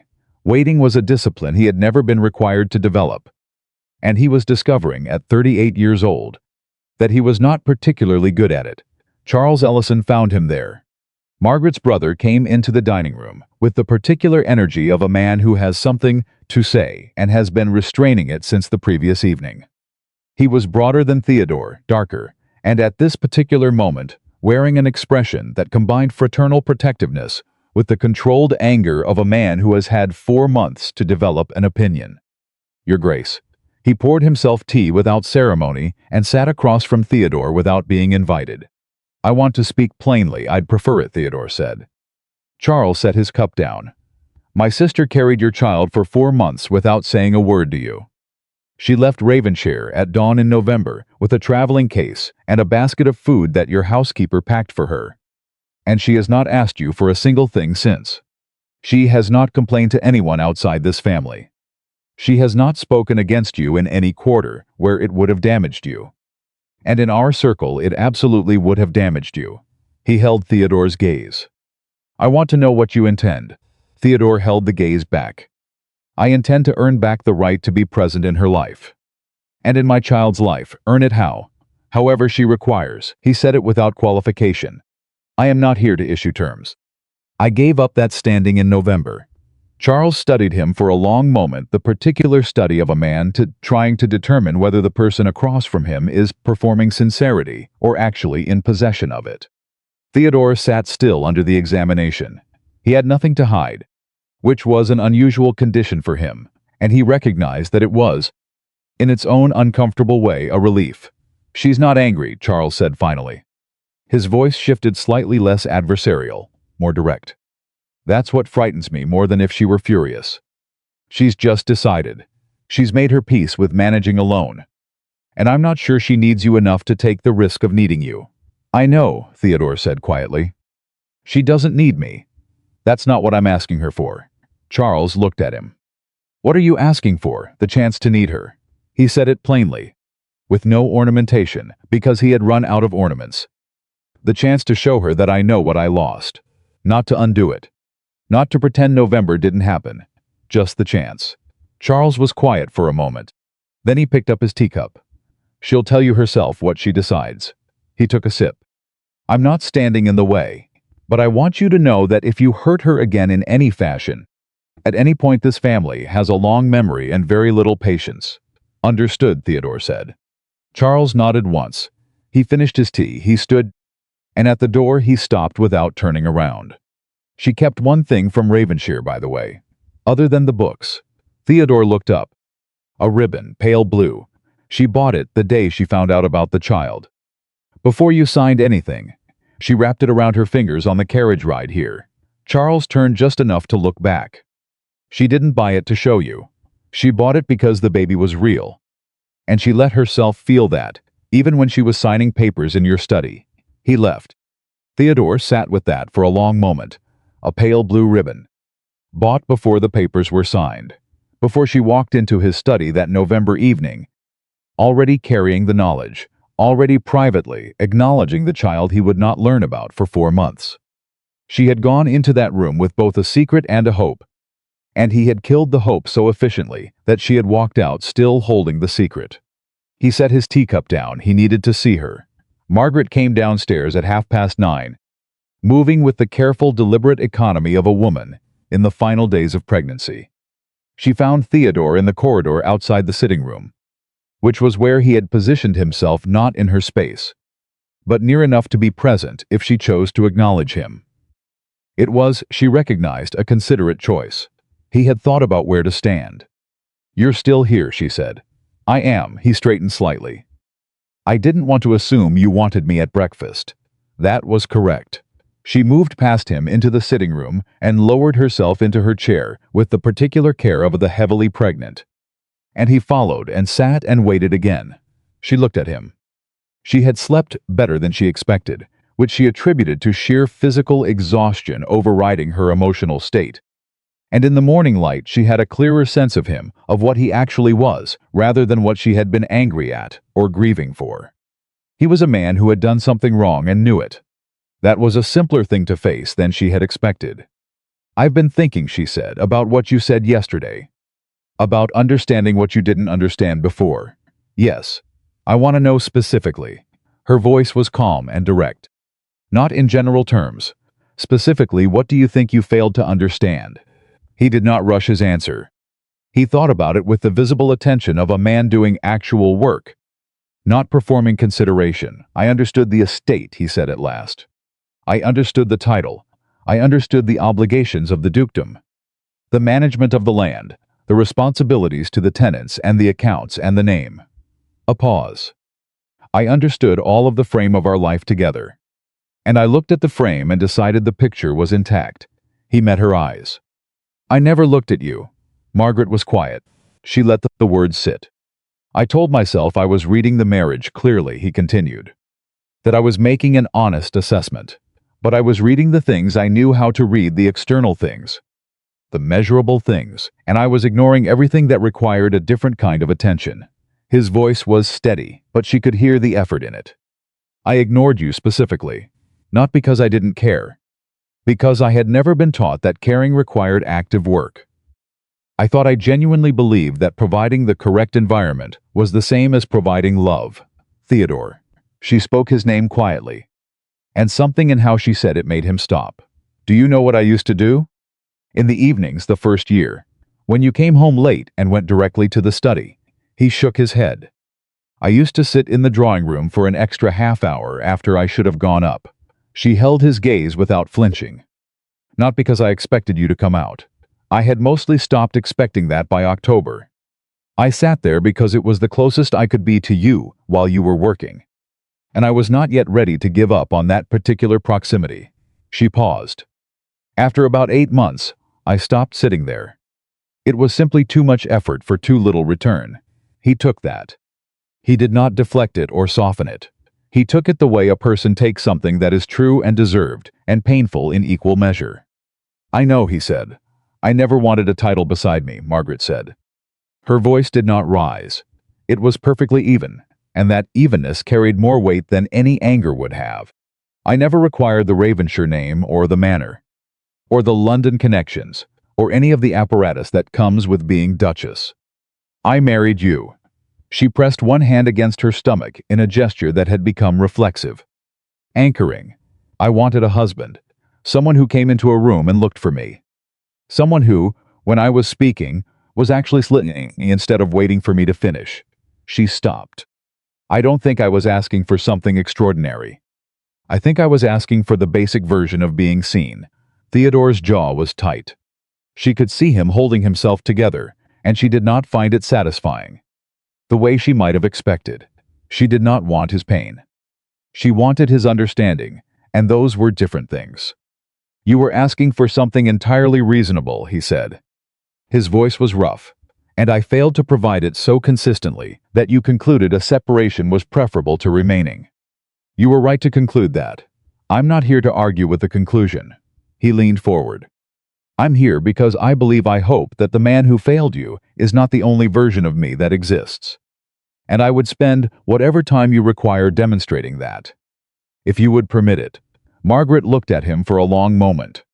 The morning light was on his face, and he looked older than she remembered. Or perhaps she was just seeing him more clearly, without the complications of active hope or active hurt. He was 48 days past the moment in the study when he had set papers on the desk and called it honesty. He was also the man who had driven 3 hours in the early morning and written "forgive me" in the margin of her notebook and sat in the Ellison Park dining room waiting. Which were things she was quietly accounting for. You said yesterday that you weren't here to demand anything, she said. That you wanted to be present. For the child, and possibly for me. Yes, I need you to understand what that means. Being present. She held his gaze. It does not mean visiting from Ravenshire on a schedule that suits the estate calendar. It does not mean sending generous financial arrangements and calling that involvement. It means being here consistently, not performing fatherhood being a father. She paused. And as for what exists between us, I will not decide anything about that while I am 3 days from confinement and functioning on inadequate sleep. I am not capable of a fair assessment right now. That's more than fair, he said immediately. I'm not doing it for your benefit. She let a small, dry quality into her voice. I'm doing it for mine. Something shifted almost imperceptibly in his expression, the barest beginning of something that was not quite relief and not quite warmth, but was in the family of both. Tell me what I must do, he said carefully, to deserve being part of your child's life. Tell me directly and I will do it. Margaret looked at him for another moment. Then she pressed both hands flat against her stomach and took a slow breath. And when she looked up again, her face had something in it that had not been there 4 months ago, not softness. Exactly, but the beginning of an opening. Small, provisional. Contingent on everything that came next. Start by staying through the confinement, she said. Not in this room, I'll send you out when the time comes. But in the house, so that when it's done, you are here, she paused. And when he or she is placed in your arms for the first time. I want to see what you do, not what you say, what you do. He nodded once. I'll stay. Theodore stayed. He stayed through the following day, which was uneventful but taught in the particular way that final days are taught. He took his meals with the family. Lady Constance presided over the table with the authority of a woman who has assessed a situation and decided to manage it rather than obstruct it. And Charles was civil in the clipped, watchful manner of a man withholding his final verdict. Theodore contributed little to conversation and observed a great deal. He was learning the texture of the house that had shaped Margaret before he had known her, and he was learning it with the attention he should have been paying to Ravenshire for 4 years. He noticed that Lady Constance and Margaret spoke to each other in shorthand, the compressed language of people who have talked through everything and can now communicate in fragments. He noticed that Charles, underneath his controlled suspicion, was genuinely tender with his sister. He stopped beside her chair twice that first day and touched her shoulder briefly, without comment, the kind of gesture that only happens between people who have been present for each other's difficult years. He noticed that the Ellison household had a quality of life in it, a circulation, a warmth, and ease between the people in it that Ravenshire, for all its size and beauty and efficient management, had been lacking. He had managed Ravenshire. Margaret had been trying to live in it. The difference sat with him. On the second morning, Margaret came to find him after breakfast. She moved more slowly than she had 2 days ago, and there was a quality to her stillness that was different, more inward, more careful.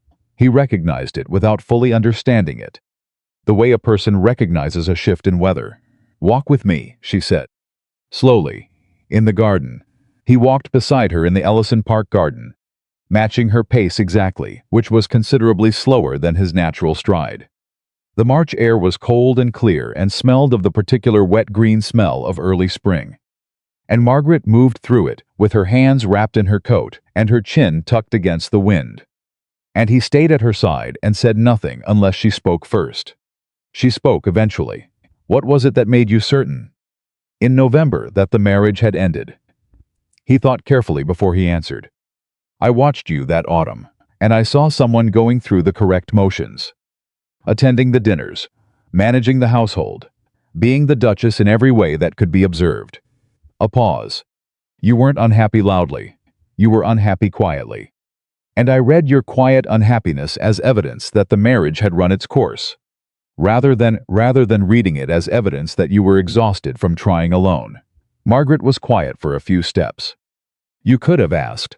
"I could have." He said it without excuse. "I was afraid of the answer. I had told myself a version of the situation that I was comfortable with. And I did not ask, because asking would have required me to hear something that would make me responsible for fixing it." He stopped walking. He turned to face her. "That is not a defense, it is an explanation that I am ashamed of." She met his eyes. She was not surprised by the admission. She had suspected something like it for a long time. The particular self-protective avoidance of a man who would rather conclude than question. Hearing him say it plainly was different from having suspected it. "I was going to leave eventually," she said. "Not in November necessarily, but eventually, if nothing changed." She held his gaze steadily. "I want you to know that it was not only your decision. I had been building toward my own in small private ways for over a year." He took that. "Thank you for telling me. I'm telling you because I want us to be honest about what happened, not because I want to relitigate it." She turned and began walking again. Slowly, "A marriage cannot be repaired on a misunderstanding of what broke it." "No," he agreed. "It cannot." They walked in silence for a few minutes. The particular silence of two people who have said difficult true things and are letting them settle. And then Margaret stopped walking very suddenly and put one hand on Theodore's arm. And her face went to the specific, concentrated expression of a woman who has just received information from her own body. "Go and get my mother," she said. Calm, certain now, he moved. What followed was the most efficiently purposeful several hours of Theodore Ashford's life, which was remarkable given that he was not permitted in the room for the majority of them. Lady Constance took command with the confidence of a woman who had attended 3 of these before, and Dr. Hartwell arrived within 40 minutes, and the Ellison Park housekeeper organized everything with the practiced calm of a house that had done this before. Charles appeared in the corridor outside the designated room with an expression of suppressed anxiety and stood there because he had nothing useful to do and couldn't bring himself to leave. Theodore stood 6 feet from him and felt, for the first time in his adult life, completely outside the reach of his own competence. He could not manage this.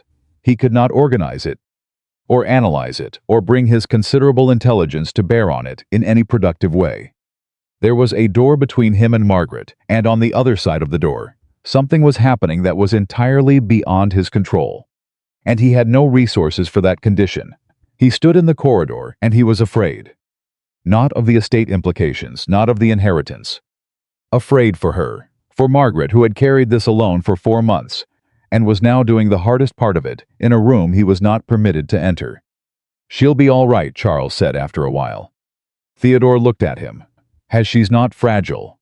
She's the strongest person I know." Charles's voice was quiet and entirely sincere. "She'll be furious at anyone who suggests otherwise." Theodore almost smiled. He looked back at the door. "She told me this morning that she'd been building toward leaving for a year before I made the decision." Charles glanced at him sideways. "Did she?" "Yes." "What did you do with that information?" "Thanked her for telling me." A pause.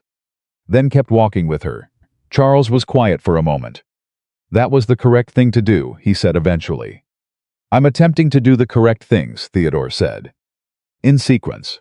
One at a time. That's generally how they have to be done." Another pause. "She told our mother, when she arrived in November, she said she didn't leave because she stopped caring. She left because she cared too much to stay in something that wasn't real." Theodore felt that land somewhere below his sternum. He held it there. He did not speak. The door opened at 23 minutes past 4 in the afternoon. Lady Constance came out. She was composed, and her eyes were bright, with the specific brightness of relief and joy together. And she looked at Theodore with the expression of a woman who has revised her opinion of a man by 3 degrees and is willing to let him see it. "A boy," she said. "Healthy. Margaret is well." Theodore closed his eyes for exactly 2 seconds. When he opened them, Charles was gripping his shoulder in a brief, firm gesture that communicated more than any sentence would have. Lady Constance looked at Theodore. "She's asking for you." He was not prepared for that. He had expected to wait, had been fully prepared to wait as long as required, had constructed a mental framework for waiting and the information that she was asking for him. Specifically, dismantled the framework completely. He crossed the corridor, he opened the door, the room was warm. Dr. Hartwell was at the far end, speaking quietly to the nurse who had assisted. Lady Constance's housekeeper was managing the practical aftermath with the practiced efficiency of a woman who has done this many times. And in the bed, propped against pillows, with her hair loose and her face bearing the evidence of several hours of considerable effort, and also the expression of a woman who has just done something enormous and knows it was Margaret. She was holding the baby, a small red-faced, entirely new person wrapped in white linen, held against her with the particular fierce tenderness of a mother who has just met someone she already loves completely. Theodore stopped inside the doorway. Margaret looked up at him. Her face was tired and open in a way he had never seen it. The composure she habitually wore was gone. Not because she was vulnerable in a way that required protection, but because she was beyond the need for it.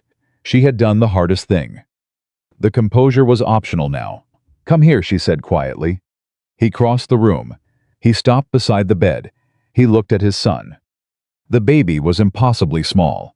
Theodore had been around children distantly, at formal occasions, in the abstract way of a man whose engagement with the young was mostly ceremonial. But he had never been this close to one this new. And the sheer fact of the child was something for which his rational mind had no adequate framework. This was his son. This small, breathing, entirely present person, tucked against Margaret's arm with one tiny fist pressed against his own cheek, was a Ashford, the next generation, the heir that the title required and the family needed and all of that, and also, overwhelmingly and primarily, a child who had existed without Theodore's knowledge for 4 months and who was here now. Real and undeniable and extraordinary. "Hold out your arms," Margaret said. He sat on the edge of the bed, and she transferred the child to him, with the care of someone handing over the most important thing she possesses. And Theodore Ashford held his son for the first time. The weight of the child was startling. Not the physical weight, he was tiny. Light in the way of all newborns, but the other weight. The specific gravity of the thing he was holding. The compressed enormity of what this meant. What he had nearly missed entirely. what had been growing in the world for 4 months, while he was in Ravenshire managing ledgers and reading notebooks too late and writing "forgive me" in a margin where no one could see it. He looked at the baby. The baby, as babies do, looked vaguely at everything, and nothing with the unfocused gaze of someone just arrived from somewhere very far away. Theodore felt something happen in his chest. Not an articulate thing. Not something he could have put into language at that moment. Something structural, as though a load-bearing wall he had not known existed had shifted, rearranged, become weight-bearing in a different configuration. Margaret was watching him. She had said she wanted to see what he did. Not what he said, so she watched. He held the child with both arms. Properly, without stiffness or awkwardness, with the instinctive gentleness of a person who understands that what they are holding requires care. He did not speak. He looked at his son for a long, unguarded moment, and then he looked at Margaret. "I thought I was protecting the family name," he said. His voice was low. "For years, that's what I told myself I was doing. The title, the estate, the obligations, I was protecting the Ashford legacy." He looked back at the child. "I was protecting a name, and I almost lost the only family I had."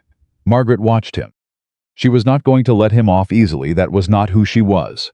But she was also honest, and what she saw in his face was honest. It was not performance. It was a man encountering, at depth, and for the first time, the full accounting of what his choices had cost. "You didn't lose us," she said carefully. "We're here." She paused. "But you need to understand that being here in this room today is not the conclusion of something. It is the very beginning." "I know." He met her eyes. "I am asking you, not demanding, not expecting. I am asking for the chance to begin. You said something like that yesterday. I'm saying it again today." With him in my arms, his voice was quiet and entirely unshielded. "Because yesterday it was still possible to talk about it in the abstract. Today it is not abstract." Margaret looked at him, at her son in his arms, at the particular quality of this man, this complicated, late-learning, genuinely trying man holding a child he had almost never known about. She had told herself she would not decide anything today, that she needed time and distance, and the restored equilibrium of a woman who has just gone through childbirth and is not in a condition to make permanent decisions about her marriage. She had told herself that, and she had meant it, and she still meant it. But she let herself feel, just for this moment, the possibility. The real and present possibility that what she was looking at was not the ending of something. That it was as she had said, and as she was beginning to almost believe, the very beginning. "What will you call him?" she asked. Theodore looked at the baby. "What do you want to call him?" She had not expected him to ask her. She had expected the Ashford family tradition, the list of ancestral names, the ducal naming conventions that had been established 2 generations before either of them was born. She had prepared privately to negotiate. He had asked her. "First, James," she said. "I'd like to call him James." Theodore looked at his son. "James Ashford," he said it quietly to the child directly. The way people address babies, as though they understand, but as though it matters anyway. "Hello, James." The baby made a small sound, moved one fist. Did not otherwise respond, being primarily occupied with the business of existing. And Margaret, watching the Duke of Ravenshire introduce himself to his son in a guest room in Somerset, felt something she had not allowed herself in 4 months. Something she had packed away with the pale blue ribbon and the books she had taken from Ravenshire and the careful, necessary dignity of a woman managing alone. She felt hope. Not the fragile, contingent hope of someone who has been hurt and is afraid to trust it. The quieter, sturdier kind. The kind that has looked at the evidence and made a provisional assessment and is willing, cautiously and with appropriate conditions, to proceed. It was small, it was careful, but it was there. She leaned back against her pillows and closed her eyes for a moment. And the afternoon light was warm, and in her arms was the beginning of something she had not been certain she would ever get to hold. Her son was here. His father was learning, and she was not finished. James Ashford was 4 days old when Theodore returned to Ravenshire. He had not wanted to go.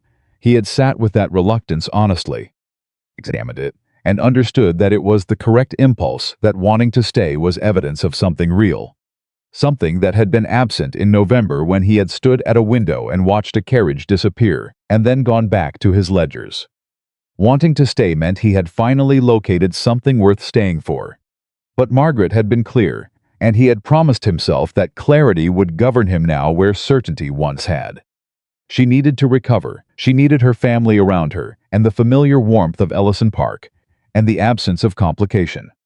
He was still in some important sense a complication. He understood that. He did not argue with it. He said goodbye in the doorway of her room on a Thursday morning. James asleep in the cradle that had been brought down from Lady Constance's attic, the same cradle Margaret had told him, that had held her and Charles and their younger sister in turn.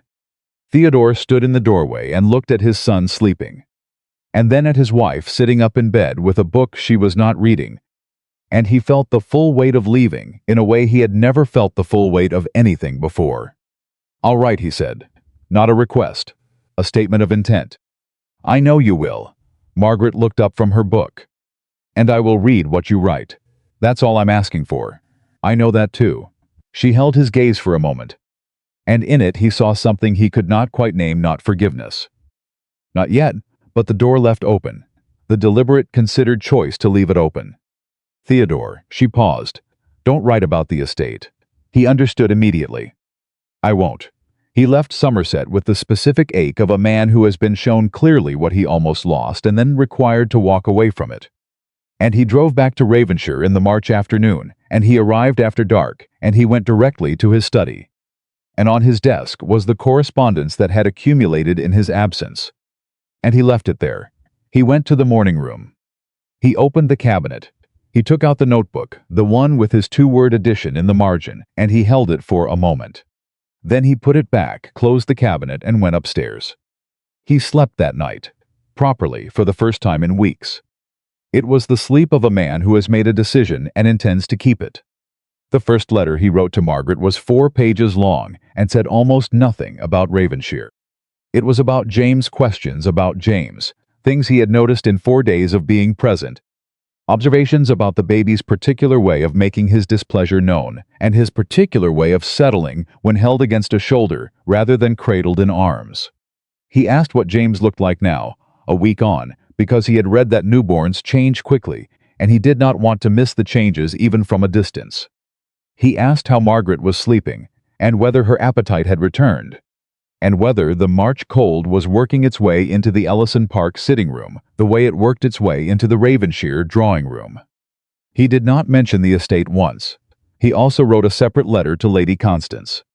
He thanked her, not formally, not with the practiced courtesy he had deployed for 4 years of polite familial correspondence, but genuinely, directly, for writing to him in February when she had no obligation to. For the 4 measured sentences that had changed everything. He told her he understood that she owed him nothing, and that the Ellison family's willingness to allow him any proximity at all was a grace he intended to justify. Lady Constance wrote back within a week. Her reply was 3 sentences, which was economical even by her standards. It said, "You are welcome in this house when Margaret wishes it. James is well and has begun to take an interest in light sources, which his grandfather would have found very amusing. Write to her often." He wrote often. Margaret wrote back. Not every time, not immediately, but consistently, and the letters she returned were careful at first. Measured the handwriting of a woman choosing her words with the precision of someone who has been hurt by imprecision. She told him about James. She told him about Ellison Park in March becoming April. The gardens his mother had planted, and the ones she had let go. The particular Somerset spring that came later and faster than Hampshire.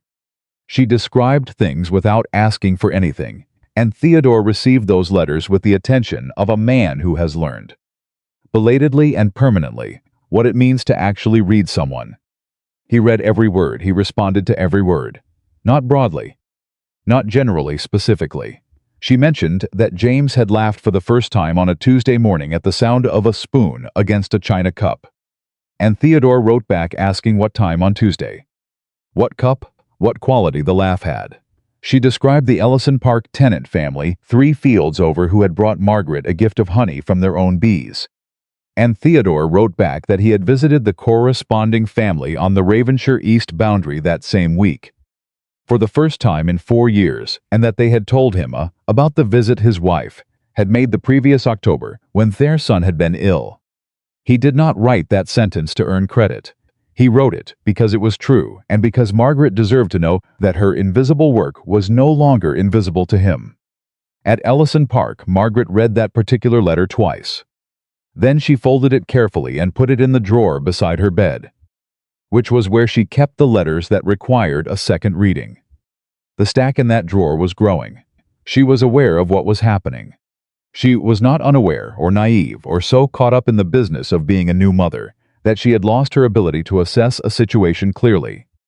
She was aware that Theodore Ashford was doing something he had never done in 4 years of marriage, which was paying attention, consistent, detailed, effortful attention to the things she said and the life she was living and the people she cared about.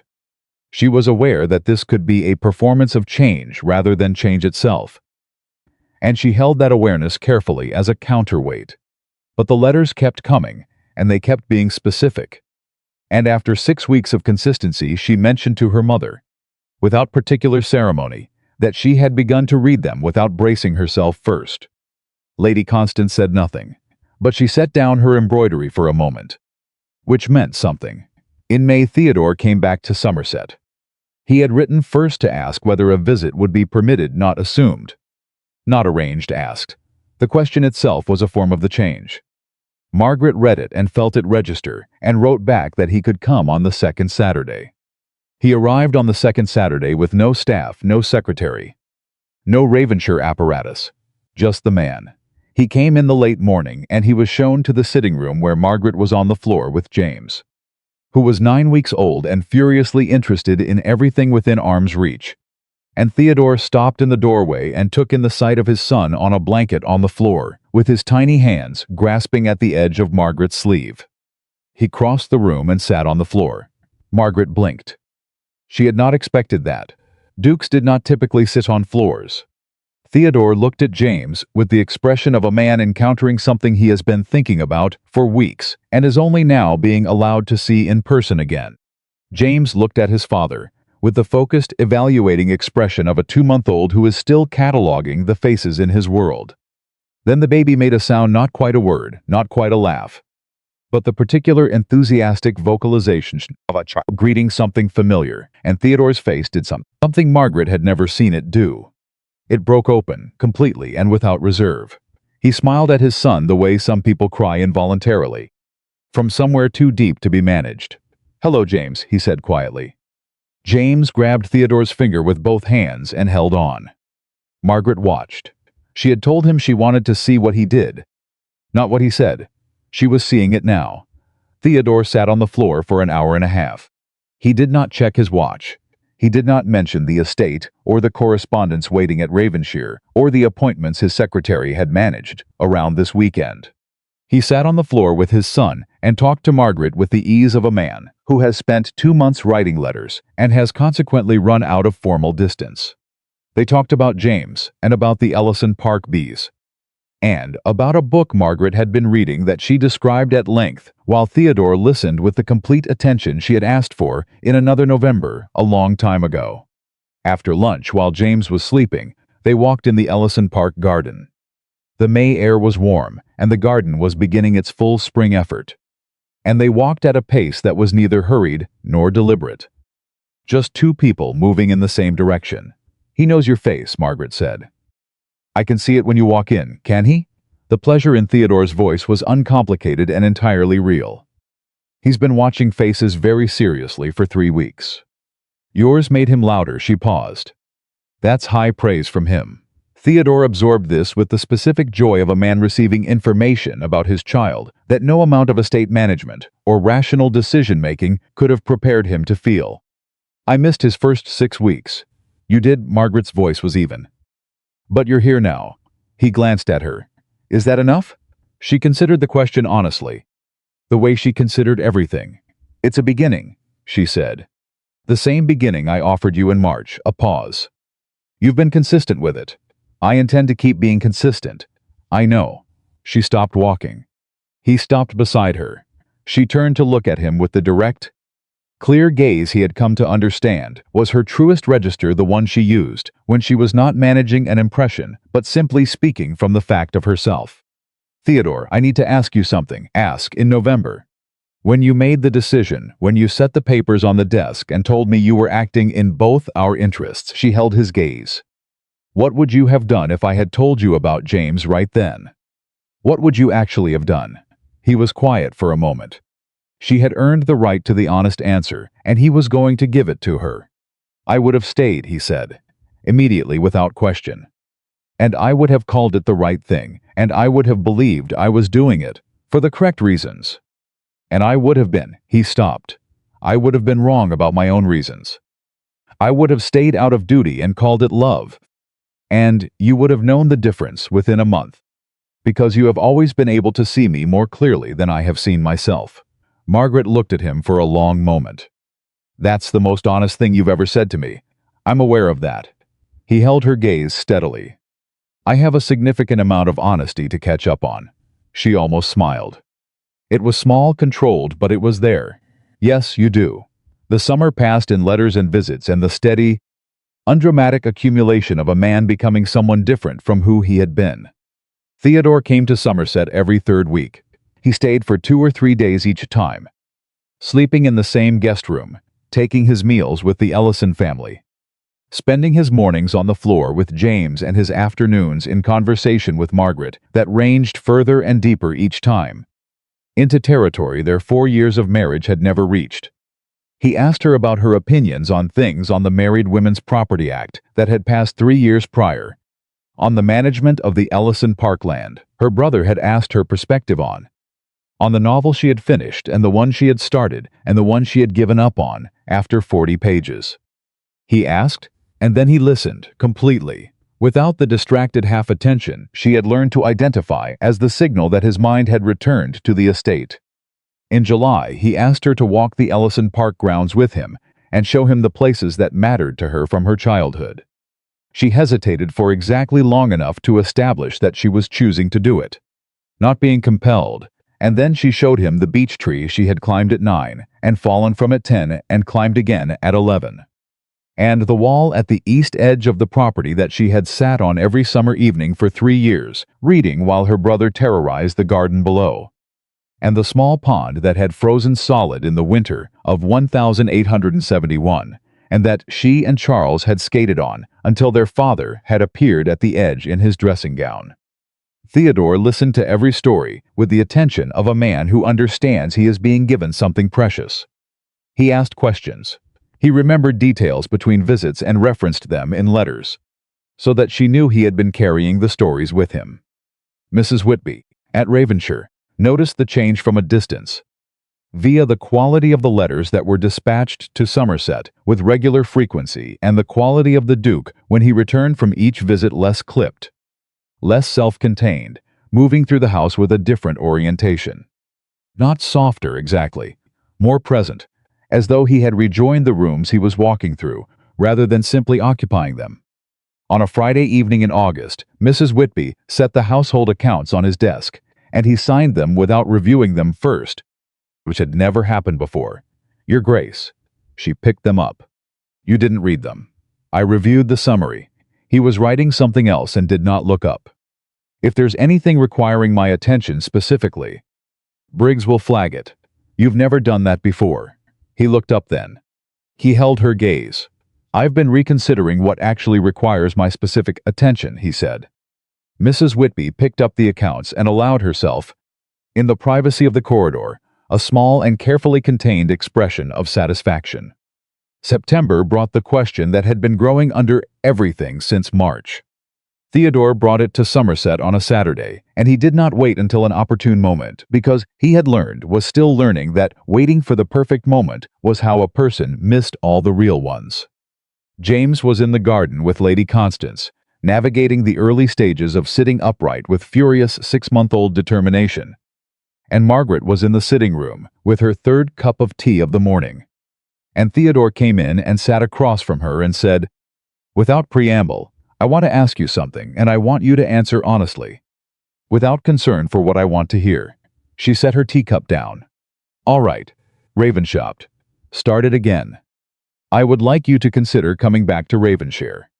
Not for the title, not for the estate, not because of James or the Ashford name, or any of the structural reasons that a person in our position might cite." He held her gaze. "I want you to come back because I want you there. Because Ravenshire is wrong without you in it, in a way I can now quantify very precisely. Having spent 9 months quantifying it. And because I have spent 9 months becoming a man who will not give you reason to leave again. And I would like the opportunity to demonstrate that in the actual house, rather than by correspondence." Margaret looked at him. She looked at him for a long time, with the full weight of everything she had been through, and everything she had observed, and everything she had decided. Provisionally and carefully, and one day at a time. "Over the last 9 months. You know that nothing is the same as it was," she said. "If I return to Ravenshire, it is not a return to the marriage we had. It is a beginning of something different. Agreed terms. Theodore, real ones, name them." She did not hesitate. She had been thinking about this. "I manage the household in full, with your acknowledgement that my management is management. Not decoration. My notebooks are estate records, not personal whims." She held his gaze steadily. "We eat dinner together unless there is a genuine emergency, not a convenient one. If I speak to you, you stop what you are doing and listen. Not later. Not when it's convenient, when I am speaking, another pause. And when I am wrong, you tell me. And when you are wrong, you admit it. We do not paper over things with courtesy and call it peace." "Yes," Theodore said. "To all of it, without pause or qualification. You agreed very quickly. I've had 9 months to understand what I'm agreeing to." He leaned forward. "Margaret, I have read your estate notebooks so many times that I can recite the passage about the Eastfield drainage from memory. I have visited every tenant family on the Ravenshire south boundary, because you had notes about each of them, and I wanted to know what you knew. I have reorganized the morning room so that your cabinet is the first thing visible when you walk in. Because it belongs there, and I should have seen that years ago." He stopped. "I am not the same man who set papers on a desk in November. I have done the work of not being that man. I would like to come home." Something happened in Margaret's chest. She felt it clearly, not the guarded provisional, hoping she had been managing since March, but something larger, something that had earned its size through months of actual evidence. "James needs to be at Ravenshire," she said quietly. "He's an Ashford. He should grow up on his own land." "Yes," Theodore said. She stopped. She pressed her hands together in her lap. She looked at him with the complete honesty she had always had, and that he had finally learned to meet. "I want to go home, my home, the one I chose when I married you." Her voice was even, but underneath the evenness was something that had been locked away for almost a year, and was choosing, now, to step into the light. "I want to go back to Ravenshire, and I want it to actually be what I thought it was going to be when I arrived there at 26. "It will be," he said. "I promise you that." She looked at him for one more moment. Then she nodded. They went back to Ravenshire in October, when the Hampshire countryside had turned amber, and the drive was covered in fallen leaves, and the iron gates with the Ashford crest stood open, which Mrs. Whitby had instructed James the coachman to arrange. Theodore carried James through the front door of Ravenshire Manor, for the first time, and the baby looked up at the entrance hall with the wide, evaluating expression of someone assessing a new and significant piece of territory. The household staff was assembled in the entrance hall. Mrs. Whitby stood at the front, and when Margaret crossed the threshold, the housekeeper's composure held perfectly right up to the point when Margaret put one hand briefly on her arm and said, "Thank you, Eleanor, for everything and something in Mrs." Whitby's face shifted in a way that she would have denied if anyone had mentioned it. That evening, Theodore and Margaret sat in the drawing room after James had been settled upstairs. The first evening of the new arrangement that was not new exactly, but was entirely, substantively different from what had come before. The fire was high. The rosewater was back on the side table beside Margaret's chair. Theodore was in the chair across from her, not at his desk, not in his study, not anywhere other than where he had chosen to be. Margaret was reading. Theodore was not reading. He was watching the fire and thinking, which was a thing he had learned to do over 9 months of practice, the interior life he had never developed. Finally finding its footing. After a while he looked at her. She was in the middle of a page, and he waited until she reached the end before he spoke. Because that was one of the terms, and he intended to keep all of them. She looked up. "I've been thinking," he said, "about what I told myself that November, that I was losing a marriage." Margaret set her book down. She gave him her full attention. "I wasn't losing a marriage," he said. "I was in the process of destroying a family I didn't know I had.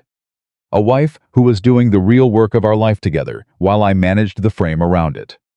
A child I didn't know existed, and the version of myself that might have been worth something, the version you could see. Apparently, even when I couldn't, I was losing that too." He held her gaze. "I thought I was making a clear-eyed decision. In fact, the least clear-eyed I have ever been in my life." Margaret looked at him for a long moment. Outside, the October wind moved through the Ravenshire grounds. The fire shifted in the grate. Upstairs, James was sleeping in the nursery that Mrs. Whitby had prepared with the specific care of someone who has been waiting to prepare it. "You see it now," Margaret said. "Not a fact." "I see it now," he agreed. She picked up her book again. Then she stopped and reached across the space between their chairs and placed her hand over his where it rested on the arm. She held it there for a moment, not a romantic gesture, not a resolution, but something truer than either. An acknowledgement, a confirmation that the door was open and he was in it, and the work was real and it was worth doing. Then she went back to her book. Theodore looked at her hand on his for a moment before she withdrew it. Then he looked at the fire.